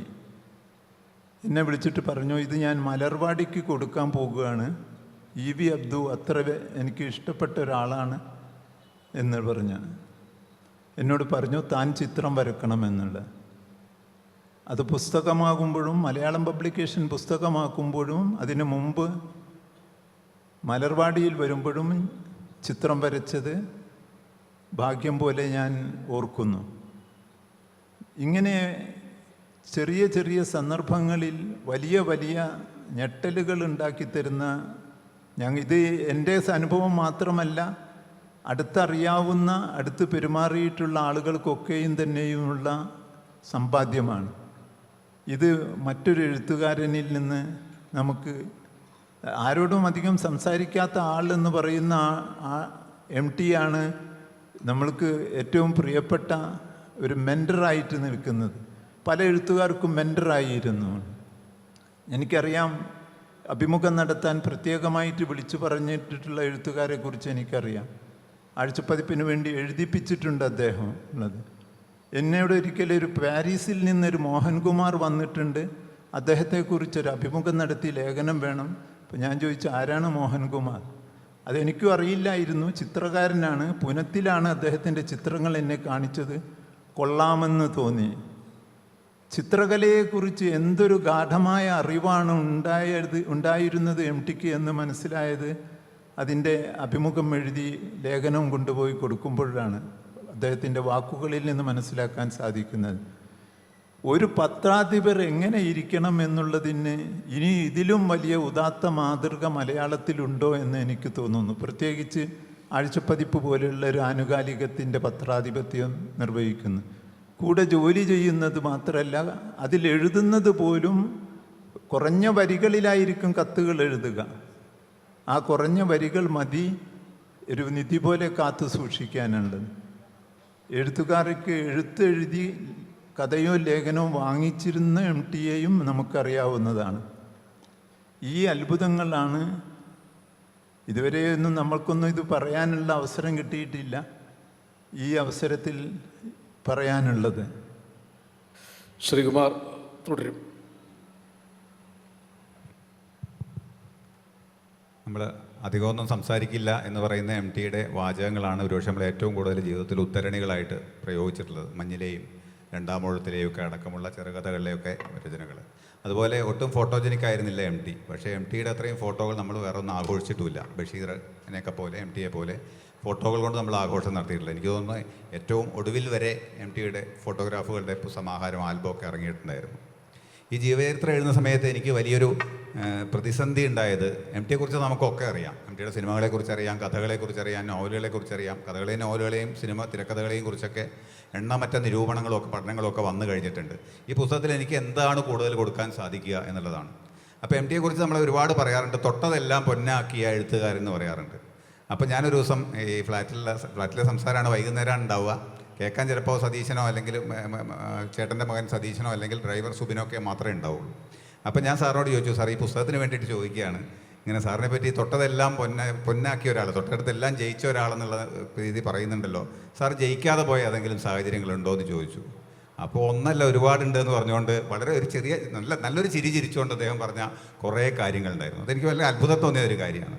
അതിൽ ഒന്ന്, മാതൃഭൂമിയിൽ നിന്ന് ആദ്യം അദ്ദേഹം രാജിവെച്ച് പോരുന്ന സമയത്ത് സാമ്പത്തികമായി വളരെ ബുദ്ധിമുട്ടുള്ള സമയത്ത്, ആ സമയത്താണ് ക്ലാസിക് ബുക്ക് ട്രസ്റ്റൊക്കെ നടത്തുന്നൊരു സമയമാണ്. അപ്പോൾ എന്തെങ്കിലുമൊക്കെ പൈസ ഉണ്ടാക്കാനായിട്ട്, ജീവിക്കാനുള്ള കാശ് ഉണ്ടാക്കാൻ എന്തെങ്കിലുമൊക്കെ ചെയ്യണം. വളരെ ഇഷ്ടമുള്ള ഒരാളാണ് പുനത്തിൽ കുഞ്ഞബ്ദുള്ള. പുനത്തിൽ കുഞ്ഞബ്ദുള്ള ചോദിച്ചപ്പോൾ ഏറ്റവും നല്ലത് ഒരു മെഡിക്കൽ സ്റ്റോർ തുടങ്ങുകയാണ്. നല്ല ലാഭമാണ്, ഭയങ്കര ലാഭം കിട്ടും മെഡിക്കൽ സ്റ്റോർ തുടങ്ങിയാൽ. ചേട്ടൻ ഗോവിന്ദൻ നായർക്ക് തെക്കേപ്പാട്ട് മെഡിക്കൽസ് എന്ന് പറഞ്ഞിട്ട് കൂടല്ലൂർ ഒരു മെഡിക്കൽ സ്റ്റോർ കുറച്ച് കാലം ഉണ്ടായിരുന്നു. അങ്ങനെ കൊട്ടാരം റോഡിൻ്റെ മുമ്പിൽ ഒരു മുറിയൊക്കെ വാടകയ്ക്കെടുത്ത് അവിടെ തെക്കേപ്പാട്ട് മെഡിക്കൽസ് എന്ന് പറഞ്ഞ മെഡിക്കൽ സ്റ്റോർ തുടങ്ങുകയാണ്. ഈ മെഡിക്കൽ സ്റ്റോർ തുടങ്ങി ആദ്യമൊക്കെ ആൾക്കാർ വരാൻ തുടങ്ങി, മരുന്നൊക്കെ വാങ്ങാൻ തുടങ്ങി. വൈകുന്നേരം കൃത്യം 4 മണിയാകുമ്പോഴേക്കും MD അവിടെ എത്തും. എന്നിട്ട് ഈ കുറിപ്പടികളൊക്കെ വായിക്കാൻ പഠിച്ചു. ഡോക്ടർമാരെ കുറിപ്പടികൾ വായിക്കുക വലിയ അത്ഭുതമാണ്. വായിക്കാൻ പഠിച്ചു. ഏതൊക്കെ മരുന്നുകൾക്കാണ് വിൽപ്പന കൂടുതലുള്ളത്, ഏതിനാണ് കമ്മീഷൻ കൂടുതലുള്ളത് എന്നൊക്കെ പഠിക്കാനായിട്ട് തുടങ്ങി. പക്ഷേ ക്രമേണ എന്ത് പറ്റിയെന്ന് വെച്ച് കഴിഞ്ഞാൽ അവിടെ വന്നിരിക്കുന്ന സാഹിത്യകാരന്മാരുടെ എണ്ണം കൂടി തുടങ്ങുകയും വൈകുന്നേരമൊക്കെ ആയപ്പോഴേക്കും അവിടെ സാഹിത്യ ചർച്ച മാത്രമായി. മരുന്ന് വാങ്ങാൻ വരുന്നവരാരും അങ്ങോട്ട് വരാതിരിക്കുക, നഷ്ടത്തിൽ വിറ്റ് കളയുകയും ചെയ്തൊരു കാര്യമുണ്ട്. പിന്നെ ഇദ്ദേഹത്തിന് ഏണസ്റ്റ് ഹെമിംഗ്വേ ആണ് ഇദ്ദേഹത്തിൻ്റെ ഒരു ഹീറോ എന്ന് പറയുന്നത്. ഹെമിംഗ്വേ ഒരു മുഖവുര എന്നുള്ള പുസ്തകം പ്രസിദ്ധമാണല്ലോ. അപ്പോൾ ഹെമിംഗ്വേയുടെ സാഹസികതയാണ് MD സാറിനെ ഏറ്റവും കൂടുതൽ ആകർഷിച്ചിട്ടുള്ള ഒന്ന്. ആ ആകർഷണത്തിൻ്റെ ഭാഗമായിട്ട് ഒരു സാഹസികനാവണമെന്നൊരിക്കൽ MDക്ക് തോന്നി. അദ്ദേഹം തന്നെ പറഞ്ഞതാണ്, ഞാൻ തോന്നി അങ്ങനെ ആവാൻ ഏറ്റവും എളുപ്പമുള്ള വഴി ഒരു ജീപ്പ് വാങ്ങുക എന്നുള്ളതാണ്. എന്നിട്ട് ഈ ചൈനയിലെ സിൽക്ക് റൂട്ടിൽ കൂടെയൊക്കെ ജീപ്പ് ഓടിച്ചു പോകുന്ന കഥകളൊക്കെ മനസ്സിൽ നല്ലോണം ഉണ്ട്. അപ്പോൾ ചുരുങ്ങിയ പക്ഷം വയനാട്ടിലെ ഹെയർപിൻ വളവുകളിൽ കൂടെയെങ്കിലും ഈ ഒരു ജീപ്പ് ഓടിച്ച് ഒന്ന് സാഹസികനാവണമെന്ന് തീരുമാനിക്കുന്നു. അങ്ങനെ റോയൽറ്റിയും കുറച്ച് കാശും ഒക്കെ കൂടെ ചേർത്തിട്ട് ഒരു സെക്കൻഡ് ഹാൻഡ് അർമദ ജീപ്പ് അദ്ദേഹം വാങ്ങുകയാണ്. ഡ്രൈവിംഗ് അറിയില്ല, വാങ്ങിക്കഴിഞ്ഞപ്പോൾ പഠിച്ചല്ലേ പറ്റുള്ളൂ, നല്ല സാഹസികനാവാൻ പറ്റുള്ളൂ. അങ്ങനെ ഒരു ഡ്രൈവിംഗ് സ്കൂളിൽ ചെന്ന് പഠിക്കാനായിട്ട് ചേരുന്നു. ഡ്രൈവിംഗ് സ്കൂളിലെ ആളും കയറിയിട്ട് ജീപ്പ് സ്റ്റാർട്ട് ചെയ്തോളാൻ പറഞ്ഞു. ഇദ്ദേഹം ജീപ്പ് സ്റ്റാർട്ട് ചെയ്ത് കുറച്ച് മുന്നോട്ടെടുത്തതും ഒരു പശു കയറ് പൊട്ടിച്ച് വന്ന് വട്ടം ചാടി വണ്ടി ഒരു മരത്തിലിടിച്ച് നിന്നു. അവിടെ നിന്ന് ഇറങ്ങി വന്ന് മുണ്ട് മടക്കി കുത്തിക്കൊണ്ട് ഇദ്ദേഹം പറഞ്ഞത് എങ്ങനെയാണ്, ഇതൊന്നും നമുക്ക് പറ്റുന്ന പണിയല്ല ഡ്രൈവിംഗ് ഒന്നും. ഈ വണ്ടിയുടെ അവയവങ്ങൾ മാത്രം പഠിച്ചാൽ പോരാ, ഈ പശുക്കളുടെ മനഃശാസ്ത്രം കൂടി പഠിച്ചാലേ ഡ്രൈവിംഗ് നടക്കുമെന്ന് പറഞ്ഞ് അന്ന് പഠനം നിർത്തിയതാണ്. പിന്നെ ഈ ജീപ്പ് കുറച്ച് സ്ഥലങ്ങളിലൊക്കെ ഒന്ന് ഓടിച്ചു പോയതിന് ശേഷം അതും വിറ്റ് കളഞ്ഞ സംഭവമാണുള്ളത്. അതേപ്പറ്റി എന്നോട് പറഞ്ഞത്, ശ്രീകുമാര, ഈ സാഹസികത എന്നൊക്കെ പറയുന്നത് എന്നെപ്പോലുള്ളവർക്കൊക്കെ ഭാവനയെ കാണാൻ പറ്റുന്നൊരു മാത്രമുള്ളൊരു കാര്യമാണെന്ന് ഞാൻ തിരിച്ചറിഞ്ഞു എന്ന് പറഞ്ഞ ഒരു കാര്യമുണ്ട്. ഇതേപോലെ മാതൃഭൂമിയിലുള്ള കാലത്ത് ചില കൂട്ടുകച്ചവടങ്ങളിലൊക്കെ അദ്ദേഹം ഏർപ്പെട്ട കഥ പറഞ്ഞു. അതിലൊന്നാണ് ഒരു ചിട്ടി കമ്പനി തുടങ്ങിയിരുന്നു. മാതൃഭൂമിയിലെ ചില സഹപ്രവർത്തകരെയൊക്കെ ഒരു വിനയ ചിട്ടി ഫണ്ട് എന്ന് പറഞ്ഞിട്ടൊരു ചിട്ടി കമ്പനി തുടങ്ങിയിരുന്നു. ഈ ചിട്ടി കമ്പനിയിൽ കുറേ ആൾക്കാരെയൊക്കെ ചേർത്തു. പക്ഷേ കൂടെ ഉണ്ടായിരുന്നവരൊന്നും അത്രയ്ക്ക് ശരിക്കുള്ള താല്പര്യത്തോടെ വന്നവരായിരുന്നില്ല. അങ്ങനെ കുറച്ച് അധികം കഴിയുന്നതിന് മുമ്പ് തന്നെ ആ ചിട്ടി കമ്പനി പൊട്ടി. അങ്ങനെ മാതൃഭൂമിയുടെ മുമ്പിലൊക്കെ ചെയ്യും നിക്ഷേപകരൊക്കെ കൂടെ വരികയും ബഹളം വയ്ക്കുകയും അങ്ങനെ പലരും ഇടപെട്ടിട്ട് അവർക്ക് പൈസയൊക്കെ കൊടുത്ത് തിരിച്ചയക്കുകയും ചെയ്തു. ഇതിൻ്റെ ഭാഗമായിട്ട് ചിട്ടി കമ്പനി മാത്രമല്ല, ഒരു സിനിമാ വിതരണ കമ്പനി, വിനയ ഫിലിംസ് എന്ന് പറഞ്ഞിട്ടൊരു സിനിമാ വിതരണ കമ്പനി തുടങ്ങി. പിന്നെ ഏറ്റവും രസം എന്ന് പറഞ്ഞാൽ ഇന്ത്യാന ബിസ്ക്കറ്റ്സിൻ്റെ മാധുരി ബിസ്ക്കറ്റ് എന്ന് പറഞ്ഞിട്ടൊരു കമ്പനി തുടങ്ങിയപ്പോൾ അതിൻ്റെ ഒരു പാർട്ണർ MD ആയിരുന്നു എന്നുള്ളതാണ്. ഒരു സായാഹ്ന പത്രം തുടങ്ങാനായിട്ട് എല്ലാം തയ്യാറാക്കി അതിൻ്റെ ഓഫീസ് എടുത്തു. കുറേ അതിൻ്റെ പ്രവർത്തനങ്ങൾ ഇതിൻ്റെ പേരിന് വേണ്ടിയിട്ട് ഒരുപാട് ആലോചനകൾ നടത്തി. പക്ഷേ അത് നടന്നില്ല. പക്ഷേ കുറച്ചൊക്കെ വിജയിച്ചതെന്ന് പറയാൻ പറ്റുന്ന അനുരാഗത്തിൻ്റെ ദിനങ്ങളും അതുപോലെ തത്വമസിയൊക്കെ ഇറക്കിയ ക്ലാസിക് ബുക്ക് ട്രസ്റ്റ് എന്ന് പറയുന്ന ആ സ്ഥാപനം നല്ല രീതിയിൽ കുറേ മുന്നോട്ട് പോകാൻ സാധിച്ചു എന്നുള്ളതാണ്. അപ്പോൾ ഈ രീതിയിൽ ഒരുപാട് കാര്യങ്ങൾ അദ്ദേഹം നടത്തി. പിന്നെ മറ്റൊന്ന് നമുക്ക് എപ്പോഴും അറിയാം, MTയുടെ BD എന്ന് പറയുന്നത് നമുക്ക് ഏറ്റവും കൂടുതൽ അറിയുന്ന കാര്യമാണ്. ഒരു ദിവസം ഞാൻ വൈകുന്നേരം ഇങ്ങനെ ചോദിച്ചു, സാറിൻ്റെ BD വലിയെ കുറിച്ചിട്ടൊന്ന് അറിയാം. BD വലി മാത്രമല്ല, മദ്യപാനത്തെക്കുറിച്ച് എനിക്ക് പറയാനുണ്ടെന്ന് പറഞ്ഞിട്ട് ആദ്യകാലത്തെ മദ്യപാനത്തെക്കുറിച്ചുള്ള രസകരമായ കുറേ കഥകൾ പറയുകയും അതിനുശേഷം BD വലിയിലേക്ക് ആദ്യം സിഗരറ്റായിരുന്നു. വിക്ടോറിയ കോളേജിൽ പഠിക്കുന്ന കാലത്ത് വലിയ ഇഷ്ടമില്ല എന്ന് മാത്രമല്ല, വലിക്കുന്നവരെ അടുത്ത് നിൽക്കാൻ പോലും ഇഷ്ടമല്ലാതിരുന്ന വാസുദേവൻ എന്ന് പറയുന്ന വിദ്യാർത്ഥി അന്ന് വർഷത്തിലൊരിക്കൽ ഒരു ഫീസ്റ്റ് നടത്തും. ഒരു നമ്പ്യാർ മാഷുണ്ട്. നടത്തുന്ന സമയത്ത് ആ ദിവസം മാത്രം വിദ്യാർത്ഥികളുടെ പോക്കറ്റിൽ കൊണ്ടുപോയി ഓരോ സിഗരറ്റ് ഈ നമ്പ്യാർ മാഷുടെ ചിങ്കിടികൾ കൊണ്ട് ഇട്ട് കൊടുക്കും. അപ്പോൾ MTയുടെ പോക്കറ്റിൽ സിഗരറ്റ് വീഴുമ്പോൾ സീനിയേഴ്സ് എന്ന് പറയും, വാസുദേവൻ ബുക്കിടെന്ന് പറയും, ഇതെനിക്ക് തരണം, പകരം എൻ്റെ ലൈബ്രറിയുടെ കാർഡ് തരാം, അതിൻ്റെ പുസ്തകം എടുത്ത് നിങ്ങൾക്ക് വായിക്കാമെന്ന് പറഞ്ഞ് ഇരുന്ന ആളാണ് ക്രമേണ സിഗരറ്റ് വലിയിലേക്ക് വരുന്നു. കോഴിക്കോട്ടേക്ക് എത്തിക്കഴിഞ്ഞപ്പോൾ SK പൊറ്റക്കാടിനെ പോലുള്ളവരൊക്കെ വളരെ മുന്തിയ സിഗരറ്റ് പാക്കറ്റൊക്കെ ആയിട്ട് പോക്കറ്റിലിട്ട് നടക്കുന്നത് കാണുന്നു. അങ്ങനെ സാഹിത്യകാരനാവണമെങ്കിൽ സിഗരറ്റ് വലിച്ചാലേ പറ്റൂ എന്നുള്ളൊരു തോന്നൽ വരുന്നു. കുറച്ച് കഴിഞ്ഞപ്പോൾ ഏതോ ഒരു സുഹൃത്തുക്കളൊക്കെ അദ്ദേഹത്തെ ഉപദേശിക്കുകയാണ്, ഈ സിഗരറ്റ് വലിയ ആരോഗ്യത്തിന് ഭയങ്കര ഹാനികരമാണ്, BD ആയാൽ കുഴപ്പമില്ല എന്ന് പറയുന്നു. അങ്ങനെ അദ്ദേഹത്തിൻ്റെ ഒരു ബ്രാൻഡ് BD ഉണ്ട്, മാംഗ്ലൂർ ഗണേഷ് BD എന്ന് പറയുന്നൊരു സാധനം. അദ്ദേഹം മരിക്കുന്നത് വരെ കോഴിക്കോട്ടെ 2 പെട്ടിക്കടകളിൽ മാത്രമേ അത് കിട്ടിയിരുന്നുള്ളൂ. അത് MTക്ക് വേണ്ടി മാത്രം കൊണ്ടുവന്ന് വയ്ക്കുന്നതാണ്. MTയുടെ ഡ്രൈവർക്കാണ് അതറിയുക. തിരുവൂർക്ക് പോകുമ്പോഴും ഒക്കെ തന്നെ ഇത് കയ്യിലുണ്ടാവും. ഒരു പക്ഷേ ഈ മാംഗ്ലൂർ ഗണേഷ് BDയോളം അദ്ദേഹത്തോടൊപ്പം ഉണ്ടായിരുന്ന വേറെ ഒന്നുമില്ലായിരുന്നു ഇത്രയും ദീർഘകാലം. അവസാനം തീരെ വയ്യാതായി. ആ ആശുപത്രിവാസത്തിൻ്റെ 3ാം ഘട്ടത്തിൽ ഡോക്ടർ കർക്കശമായിട്ട് പറഞ്ഞ സമയത്താണ് BD വലി നിർത്തിവെക്കുന്നത്. അതിൻ്റെ ഇടയ്ക്ക് ഒരു ആക്സിഡൻറ്റ് വന്ന സമയത്ത് കുറച്ച് നാൾ നിർത്തിവെച്ചെങ്കിലും വീണ്ടും തുടങ്ങിയിരുന്നു. അത് പെട്ടെന്ന് ഇത് നിർത്തിയതോടുകൂടി അദ്ദേഹം വല്ലാതെ വിഭ്രാന്തനാവുകയും ഒരു വിത്ഡ്രോവൽ സിൻഡ്രത്തിനൊക്കെ ഇടപെടുകയും ചെയ്തിട്ട് ഈ നിക്കോട്ടിൻ പാച്ചൊക്കെ ദേഹത്തൊട്ടിച്ച ഒരു MTയെയും കൂടെ ഞാൻ കാണുകയുണ്ടായി. അപ്പം ഇങ്ങനെ കുറേ കാര്യങ്ങൾ MT ആയിട്ട് ബന്ധപ്പെട്ടിട്ട് നമ്മൾ അധികം കേട്ടിട്ടില്ലാത്ത കാര്യങ്ങൾ അദ്ദേഹം എന്നോട് പങ്കുവെച്ചു എന്നുള്ളതാണ്. ഞാനൊന്നും ബിസ്ക്കറ്റ് കമ്പനിയുടെയൊക്കെ അദ്ദേഹം ഒരു പാർട്ട്ണറായിരുന്നു അല്ലെങ്കിൽ ചിട്ടി കമ്പനിയിലൊക്കെ ഉണ്ടായിരുന്നു എന്നൊക്കെ വളരെ അത്ഭുതത്തോടു കൂടിയാണ് ഞാൻ കേട്ടത്. അപ്പം ഈ രീതിയിലുള്ള കുറേ നമ്മൾ അറിയപ്പെടാത്ത MTയെ കൂടി, അതുപോലെ തന്നെ അദ്ദേഹത്തിൻ്റെ വ്യക്തിപരമായ ജീവിതവുമായി ബന്ധപ്പെട്ട കാര്യങ്ങളൊക്കെ അദ്ദേഹം 2 ദിവസമൊക്കെ എന്നോട് പൂർണ്ണമായും ഉള്ളു തുറന്ന് സംസാരിച്ചു എന്നുള്ളതൊക്കെ അദ്ദേഹത്തെ എന്നോട് കാണിച്ച ഒരു വാത്സല്യത്തിൻ്റെ അല്ലെങ്കിൽ ഒരു വിശ്വാസ്യതയുടെയൊക്കെ ഭാഗമായിട്ട് ഞാൻ കാണുന്നു. ഈ ഒരു ജീവചരിത്ര രചനയാവാം എൻ്റെ ഈ നിസ്സാര ജന്മത്തെ സാർത്ഥകമാക്കുന്നത് എന്ന് മാത്രം പറഞ്ഞുകൊണ്ട് ഈ ഒരു സംസാരം ഞാനിവിടെ അവസാനിപ്പിക്കുകയാണ്. എല്ലാവർക്കും നമസ്കാരം. നേരത്തെ സൂചിപ്പിച്ചതുപോലെ MTയെക്കുറിച്ച് പറഞ്ഞാൽ തീരാത്തത്ര എത്രയൊക്കെയോ കഥകൾ ഇനി കിടപ്പുണ്ട്. MT എഴുതിയ കഥകൾക്ക് പിന്നിലെ കഥകൾ അന്വേഷിച്ച് ഞാൻ ദീർഘകാലം സഞ്ചരിച്ചിട്ടുണ്ട്. എൻ്റെ ഒരു പുസ്തകമുണ്ട്, നേരത്തെ വന്നതാണ്, MT ദേശം വിശ്വാസം പുരാവൃത്തങ്ങൾ. ആ പുസ്തകത്തിൽ MTയുടെ 4 താവഴികൾ 64 ആളുകളായിട്ട് മാടത്തെ തെക്കേപ്പാട്ടെ വീട് ഭാഗിച്ചു പിരിയുമ്പോൾ 4 സ്ത്രീകളുടെ താവഴികളായിരുന്നു. പുലി പോലുള്ള അച്ചുമ്മാൻ ആണെന്ന് കറവട്ടുകാർന്നവർ. ഈ 4 താവഴികളിൽ MTയുടെ അമ്മമ്മയ്ക്ക് ചോദിക്കാനും പറയാനും ആരും ഇല്ലാത്തതുകൊണ്ട് പറയത്തക്ക സ്വത്തൊന്നും കിട്ടിയില്ല.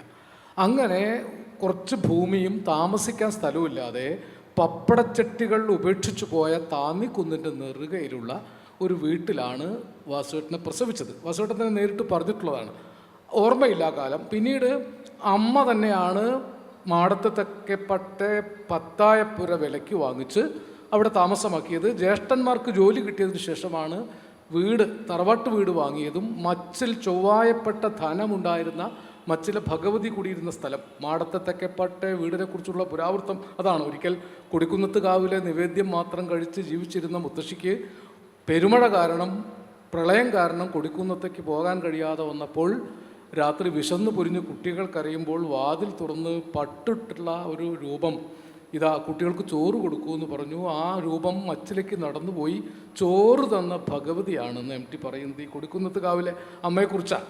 യുക്തിവാദികളുടെ സമ്മേളനത്തിൽ പ്രസംഗിക്കുമ്പോൾ MT പറഞ്ഞു, ലോകത്തുള്ള എല്ലാ ദൈവങ്ങളും ഇല്ല എന്ന് ഞാൻ പറയാം, പക്ഷേ കൊടിക്കുന്നത്ത് കാവിലെ അമ്മ ഇല്ല എന്ന് പറയാൻ പറ്റില്ല. അങ്ങനെ ഒരു സുഹൃത പുരാവൃത്തമാണ് ആ വീടിൻ്റെ കഥ. വടക്കേ വീട്ടിലെ വേലായുധേട്ടൻ ജീവിച്ചിരുന്ന ആളാണ്.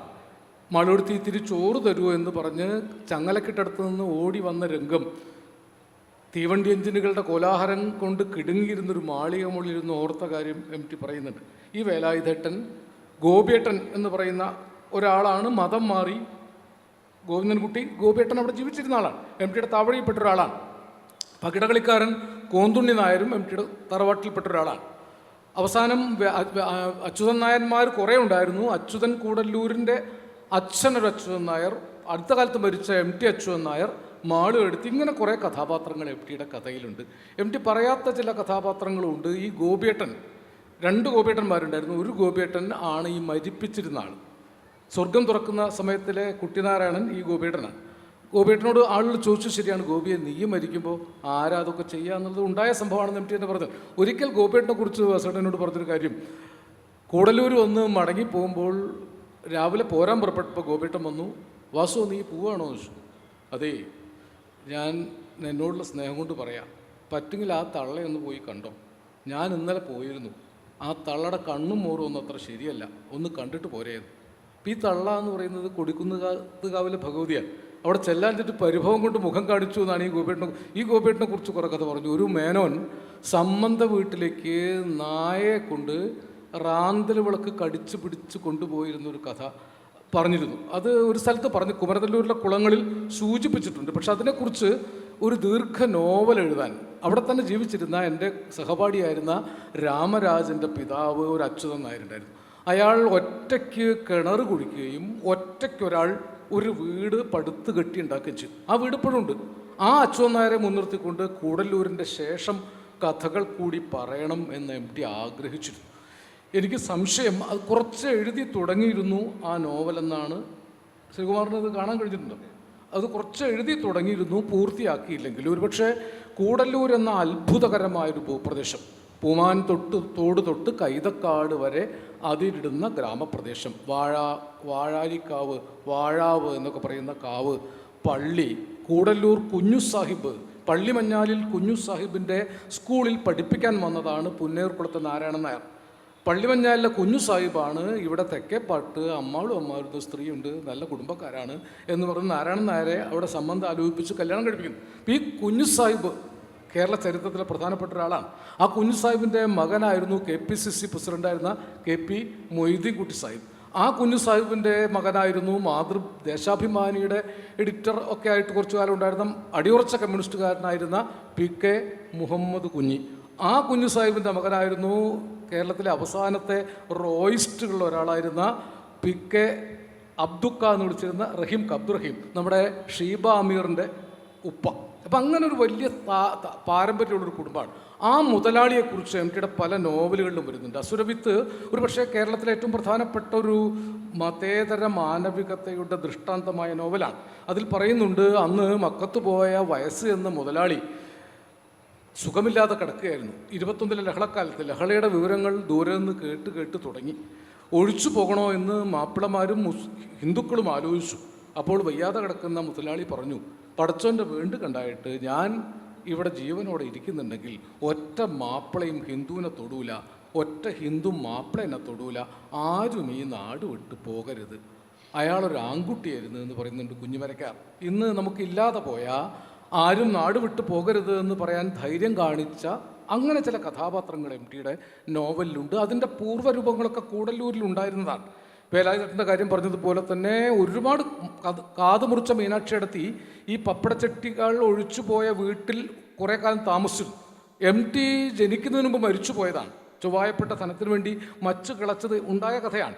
അരിമ്പാറ സൗന്ദര്യമുണ്ടാക്കിയപ്പോൾ അരിമ്പാറ മുറിച്ചതും ഉണ്ടായ കഥയാണ്. പക്ഷെ കുട്ടിയടത്തിയിൽ വാസുവിനെ കഥാപാത്രമാക്കിക്കൊണ്ടാണ് കുട്ടി വാസു വലുതാവണം, വല്യമ്മയെ നോക്കണം എന്നൊക്കെ പറഞ്ഞ് മരിച്ചു പോകാൻ ആത്മഹത്യ ചെയ്യുന്നു. പക്ഷെ അത് മുമ്പ് ജീവിച്ചിരുന്ന ഒരാളാണ്. ഇങ്ങനെ കൂടല്ലൂരിലെ കഥാപാത്രങ്ങളുടെ കാണാപ്പുറങ്ങൾ ഒരുപക്ഷെ വലിയൊരു അന്വേഷണമാണ്. പല ആളുകളും വേണ്ടാത്ത അന്വേഷിച്ചു വന്ന് അവിടെ കുഴപ്പമുണ്ടാക്കിയിട്ടുണ്ടെങ്കിൽ ഇപ്പോൾ MT രവീന്ദ്രൻ മാത്രമേ അവിടെ ഉള്ളൂ, MTയുടെ ചെറിയമ്മയുടെ മകൻ. ആ കഥകളൊക്കെ അറിയുന്ന അവസാനത്തെ കഥാപാത്രം യൂസുഫ് കെയായിരുന്നു. ഈസപ്പിൻ്റെ പീഡിക എന്ന് നാലുകെട്ടിൽ പറയുന്ന യൂസഫ് ഈ അടുത്ത കാലത്താണ് മരിച്ചത്. പൊന്നാരൻ അബ്ദുറഹ്മാൻ എന്ന് പറയുന്ന ഒരാളുണ്ടായിരുന്നു, അദ്ദേഹം അടുത്ത കാലത്ത് മരിച്ചു.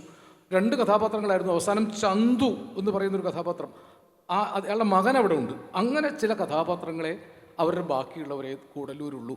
ഒരുപക്ഷെ മക്കൊണ്ട പോലെ, മാർക്കസിൻ്റെ മക്കൊണ്ട പോലെ, ഫോക്നറുടെ യോക്കനാപ്പാട്ട പോലെ, തോമസ് ഹാർഡിയുടെ വെസക്സ് പോലെ പേര് പറയാതെ മലയാള സാഹിത്യത്തിൽ ഒരനശ്വരമായ അമരന്മാരുടെ ഗ്രാമം MT സൃഷ്ടിച്ചിട്ടുണ്ട്. ഞാൻ അന്വേഷിച്ച് പിടിച്ച് അത്ഭുതപ്പെട്ടു പോയ കുറേ കാര്യങ്ങളുണ്ടായിരുന്നു. അതൊന്നും മുഴുവൻ എനിക്ക് എഴുതാൻ പറ്റിയില്ല. ഈ പുസ്തകം എഴുതി ഞാൻ വാസുവിന് കൊണ്ട് കൊടുത്തു. ഒരക്ഷരം എന്നോട് പറഞ്ഞില്ല, മരിക്കുന്നത് വരെയും പറഞ്ഞിട്ടില്ല, നന്നായി എന്നും പറഞ്ഞില്ല, മോശമായി എന്നും പറഞ്ഞില്ല. പക്ഷെ ഒരിക്കൽ KP കുമാരൻ എന്ന സംവിധായകൻ എന്നെ വിളിച്ചു. നിങ്ങൾ എന്തൊരു അത്ഭുത പുസ്തകമാണ് ഉണ്ടാക്കിയിരിക്കുന്നതെന്ന് വെച്ചു. അപ്പോൾ ഞാൻ വിചാരിച്ചു എൻ്റെ നിളയുടെ തീരങ്ങളിലൂടെ എന്ന പുസ്തകത്തെക്കുറിച്ചിട്ടായിരിക്കും. അത് ഏതാണെന്ന് ചോദിച്ചപ്പോൾ അല്ല, MTയെക്കുറിച്ച് നിങ്ങളൊരു അത്ഭുത പുസ്തകം എഴുതിയിട്ടുണ്ടെന്നാണല്ലോ ഞാൻ അറിയണത്. അപ്പോൾ ഞാൻ പറഞ്ഞ പുസ്തകം ഉണ്ടാ, ഞാൻ MTയെക്കുറിച്ച് കേന്ദ്ര അക്കാഡമിക്ക് വേണ്ടി ഒരു ഡോക്യുമെൻ്ററി ഉണ്ടാക്കാൻ റെഫർ ചെയ്യേണ്ട പുസ്തകങ്ങൾ അന്വേഷിച്ചു MTയോട് ചോദിച്ചപ്പോൾ അധികം പുസ്തകമൊന്നും നോക്കണ്ട, ലീലാകൃഷ്ണൻ്റെ പുസ്തകമുണ്ട്, അത് നോക്കിയാൽ മതി എന്ന് KP കുമാരനോട് പറഞ്ഞു എന്ന് KP കുമാരൻ പറഞ്ഞിട്ടാണ് ഞാൻ അറിഞ്ഞത്. മരിക്കും വരെ വാസുവേട്ടൻ അത് നന്നായി എന്നൊന്നും പറഞ്ഞിട്ടില്ല, അങ്ങനെയൊന്നും പറയില്ല. പക്ഷെ പറഞ്ഞില്ലെങ്കിലും അദ്ദേഹത്തിൻ്റെ പുരികക്കൊടി ചലിക്കുമ്പോൾ മീശ എവിടെയാണ് പിടിക്കുന്നത് എന്ന് നോക്കി ബീഡിയുടെ വലിയുടെ താളമുണ്ട്. ബീഡി ഒരുപോലെയല്ല വലിക്കുക. ചിലപ്പോൾ ബീഡി ബലം പ്രയോഗിച്ച് വലിക്കും, ചിലപ്പോൾ ഇങ്ങനെ ബീഡിക്ക് മുകളിൽ അമർഷം രേഖപ്പെടുത്തിക്കൊണ്ട് വലിക്കും. ഒരാൾ എന്നോട് പറഞ്ഞത് പണ്ടത്തൊരു കാലം ഉണ്ടായിരുന്നു, അത്യാവശ്യം ചട്ടമ്പിയായിരുന്ന ഒരു വാസുദേവൻ നായർ ഉണ്ടായിരുന്നു, തമ്മിൽ തെറ്റി കൈ രണ്ടും പിന്നിൽ കെട്ടിയാൽ പിന്നെ മുന്നിൽ നിന്ന് മാറുന്നതാണ് നല്ലത്, കരണക്കുറ്റിക്ക് അടി കൊടുക്കാനും മടിക്കാത്ത ഒരു MT വാസുദേവൻ നായർ ഉണ്ടായിരുന്നു. അങ്ങനെ പല ജീവിതങ്ങൾ MT ജീവിച്ചിട്ടുണ്ട്. അവിടെ കോഴിക്കോട് നടന്ന പ്രമാദമായൊരു കൊലക്കേസ് വീറ്റ് ഹൗസിൽ വെച്ചാണ് നടന്നത്. വീറ്റ് ഹൗസിൽ വെച്ച് മുല്ലം വീട്ടിൽ അബ്ദുറഹ്മാനെ കൊന്ന ഒരു സ്രാങ്ക്, വാസ്തവത്തിൽ അദ്ദേഹം ഞങ്ങളുടെ നാട്ടുകാരനാണ്, കോഴിക്കോട് താമസാക്കിയ ആളാണ്, ചാലിശ്ശേരിക്കാരനായിരുന്നു. ആ സ്രാങ്കിനെ നേരിട്ടറിയാമായിരുന്ന ആളാണ്. NP മുഹമ്മദും MTയും കൂടി സ്രാങ്കിനെ കാണാൻ പോയ കഥയാണ് എവിടെയോ ഒരു ശത്രു, അല്ലേ, സതയത്തിലെ വന്ന കഥ. ഇങ്ങനെ കുറേ കഥാപാത്രങ്ങൾ കോഴിക്കോട്ടും ജീവിച്ചിരിപ്പുണ്ട്, പല സിനിമകളിലെ കഥാപാത്രങ്ങൾ. ഒരുപക്ഷെ മലയാളിയുടെ കഴിഞ്ഞ 70 വർഷക്കാലത്തെ ജീവിതത്തിൻ്റെ എല്ലാ പരിണാമങ്ങളെയും രേഖപ്പെടുത്തിയ എഴുത്തുകാരനാണ്. എം ടിയെ വായിക്കുമ്പോൾ ഞാനാണ് ആ കഥാപാത്രം എന്ന് തോന്നാത്ത ഒരു വായനക്കാരനും വായനക്കാരിയും കേരളത്തിലുണ്ടായിട്ടില്ല. രണ്ടാമൂഴത്തിലെ ഭീമനെ വായിക്കുമ്പോൾ ഞാനാണ് ഭീമൻ എന്ന് വിചാരിച്ച എത്രയോ ആളുകളുണ്ട്. ഒരു വലിയ തലമുറയുടെ ജീവിത ഭൂപടമാണ് എം ടി എഴുതിയത്. സ്വന്തം ജീവിതം അതിനൊരു മാതൃകയാക്കി. എം ടി എന്തുകൊണ്ട് ആത്മകഥ എഴുതിയില്ല എന്ന് ചോദിച്ചാൽ അതിന് ഉത്തരം, ഈ കഥാപാത്രങ്ങളിലൊക്കെ എം ടിയുടെ ആത്മം പ്രകാശിച്ചിട്ടുണ്ട്.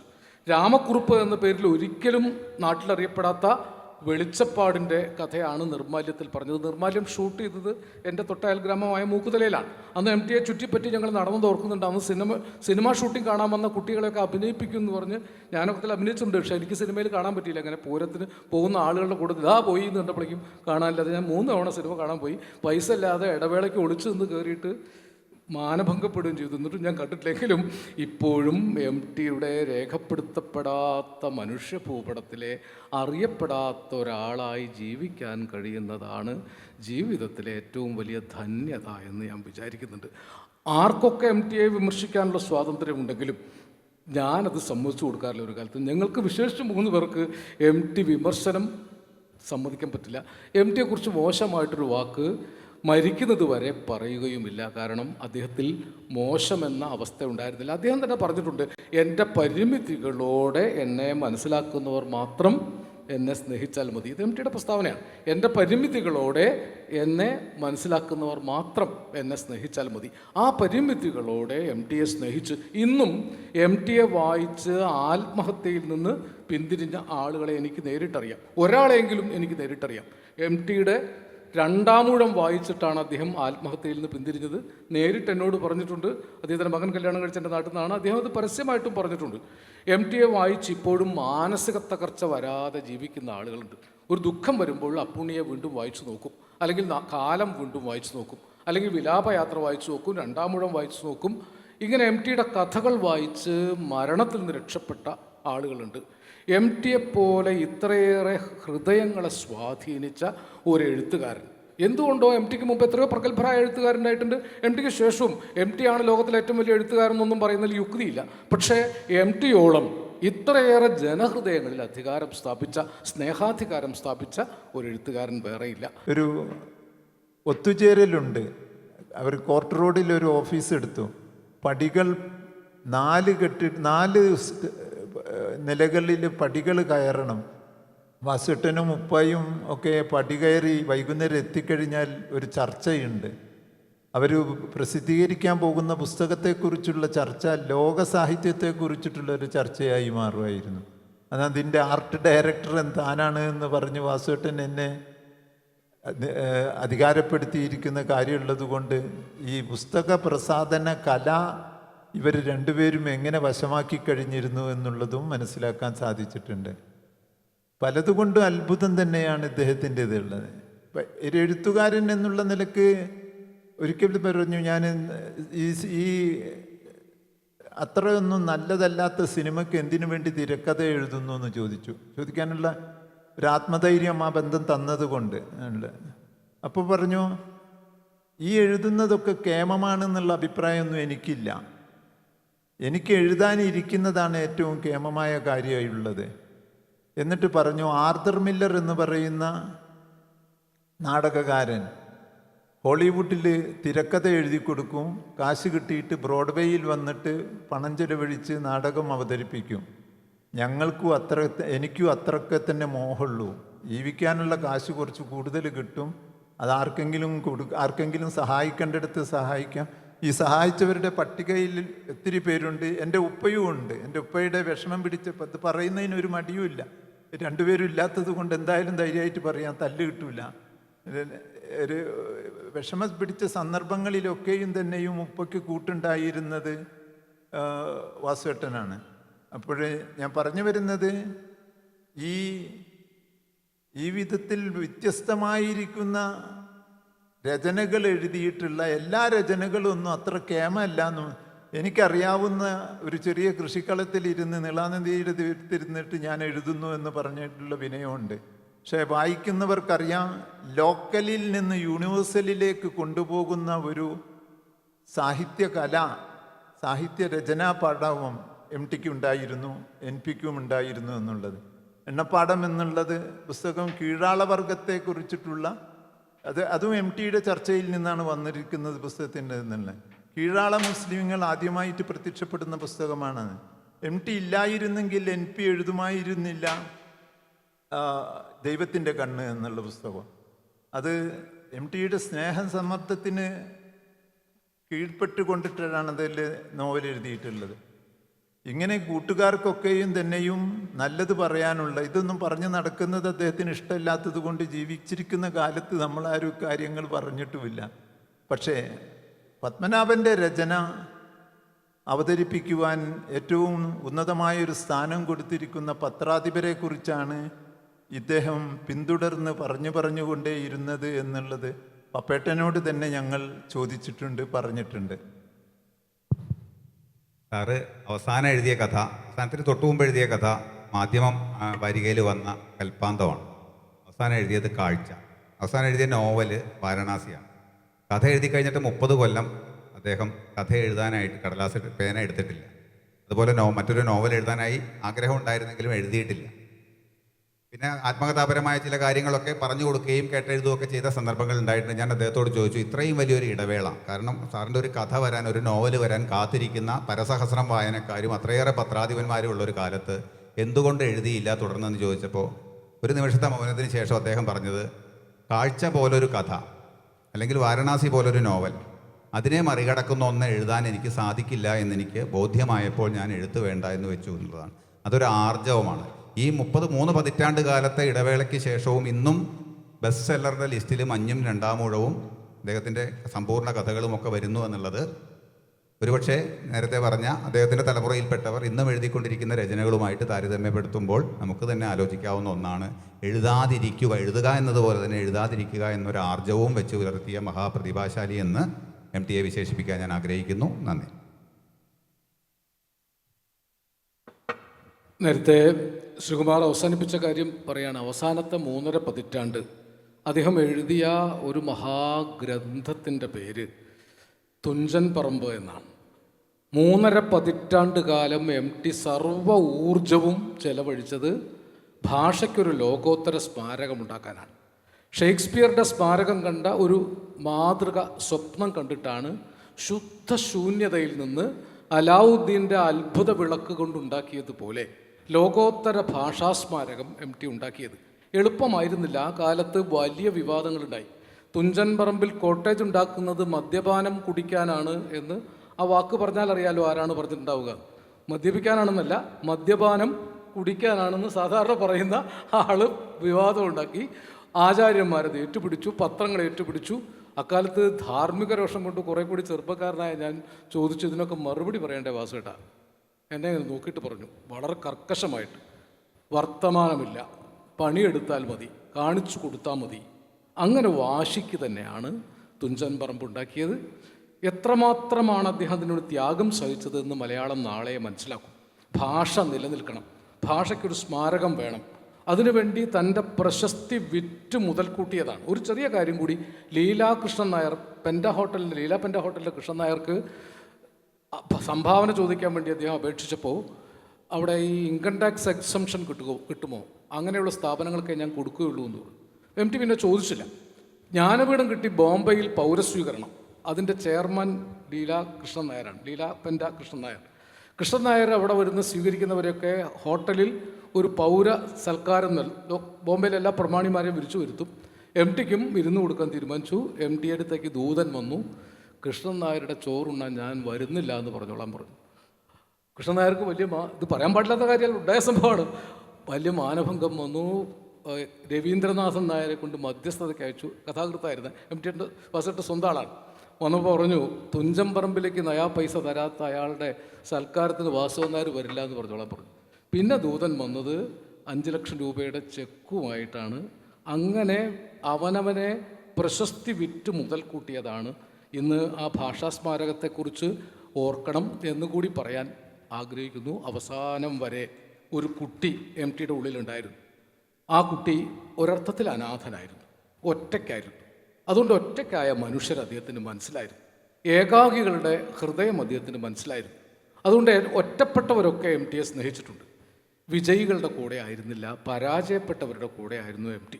എം ടിയുടെ കഥകളൊക്കെയും പരാജയപ്പെട്ടവരുടെ കഥകളാണ്. ഒരുപക്ഷെ എല്ലാ കഴിവും ഉണ്ടായിട്ടും തോറ്റുപോയ ഒരു ഭീമൻ്റെ കഥയാണ് ഇതിഹാസത്തിൽ നിന്ന് എടുത്തത്. ചതിയൻ ചന്തു എന്ന് തലമുറകൾ വിശേഷിപ്പിച്ച ഒരു ചന്തുവിനെ ചതിയനല്ലാതാക്കാനാണ് വടക്കൻ പാട്ട് അദ്ദേഹം ചികഞ്ഞത്. അതുകൊണ്ട് ലോകത്ത് അനാഥരും ദുഃഖിതരും ഏകാകികളും തിരസ്കൃതരും അപഗണിതരും നിന്ദിതരും നിരാശ്രയരും ഉള്ളിടത്തോളം കാലം എം ടി വാസുദേവൻ നായരുടെ സാഹിത്യം മരണമില്ലാതെ ജീവിക്കുമെന്ന കാര്യത്തിൽ ഞങ്ങൾക്ക് സംശയം ഒന്നും തന്നെ ഇല്ല. അവസാനിക്കുകയാണ് ഞാനൊരു 4 വരി ഒരു കവി എന്ന നിലയിലെ സ്വാർത്ഥം നിങ്ങളോട് ചോദിച്ചുകൊണ്ട് എം ടിക്ക് സമർപ്പിച്ച എൻ്റെ കവിതയല്ല, ഞാൻ അദ്ദേഹത്തെ ഓർക്കുമ്പോഴൊക്കെ ചൊല്ലാറുള്ളത്. എം ടിക്ക് പ്രിയപ്പെട്ട കവിയായിരുന്നു രവീന്ദ്രനാഥ ടാഗോർ. ടാഗോറിൻ്റെ ഗീതാഞ്ജലിയിലെ 2 ചെറിയ ഗീതം ചൊല്ലിക്കൊണ്ട് ഞങ്ങളുടെ സെഷൻ ഏതാണ്ട് സമയം പാകമാവില്ല. അപ്പോൾ ഏതാണ്ട് സമയം പാകമാവും. പൂർണ്ണമായില്ലെങ്കിലും ഈ ജീവിതത്തിൻ്റെ ആ പൂജയൊന്നും വ്യർത്ഥമായില്ലെന്നറിവു ഞാൻ. പൂവിരിയും മുമ്പു തന്നെ പൂഴിയിൽ വീണാകിലും പുഴകൾ മരുവിൽ പുക്കൊഴുക്കുവറ്റി മാഞ്ഞാലും അവ മുഴുവൻ വ്യർത്ഥമായില്ലെന്നറിവു ഞാൻ, എന്നറിവു ഞാൻ. ജീവിതത്തിൻ പിന്നിലിട്ട് പോന്നതൊന്നുമൊന്നുമേ ഹാ വിഫലം ആയിപ്പോയില്ലെന്നറിവു ഞാൻ. എൻ വിപഞ്ചി തന്ത്രികളിൽ മീട്ടുകയാണൊക്കെയും നിന്നനാഹതമാം അനാഗതകാല സംഗീതം.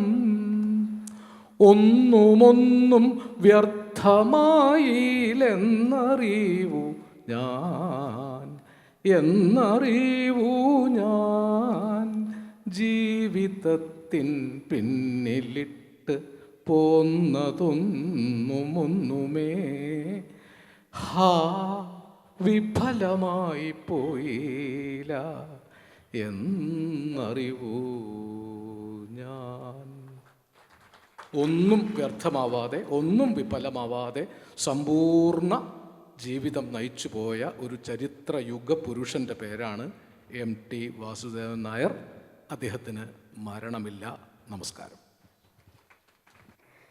എം ടി ജീവിത പുസ്തകം എന്ന ഈ സെഷൻ്റെ പേര് തികച്ചും അന്വർത്ഥമാക്കിക്കൊണ്ട് മലയാള സാഹിത്യത്തിൻ്റെ ആ മഹാപ്രപഞ്ചത്തെ സ്വന്തം വ്യക്തിജീവിതത്തിൻ്റെ അനുഭവ സ്മരണകളിലൂടെ നമ്മളോട് പങ്കുവെച്ച പ്രിയപ്പെട്ട എഴുത്തുകാരായ ആലങ്കോട് ലീലാകൃഷ്ണൻ, NP ഹാഫിസ് മുഹമ്മദ്, K ശ്രീകുമാർ എന്നിവർക്ക് സാർവദേശീയ സാഹിത്യോത്സവത്തിൻ്റെ നന്ദി അറിയിക്കുന്നു. ഒപ്പം സശ്രദ്ധം സാഗൂതം ഇത് കേട്ടിരുന്ന സമ്പുഷ്ടമായ സദസ്സിനും ഏറെ നന്ദി.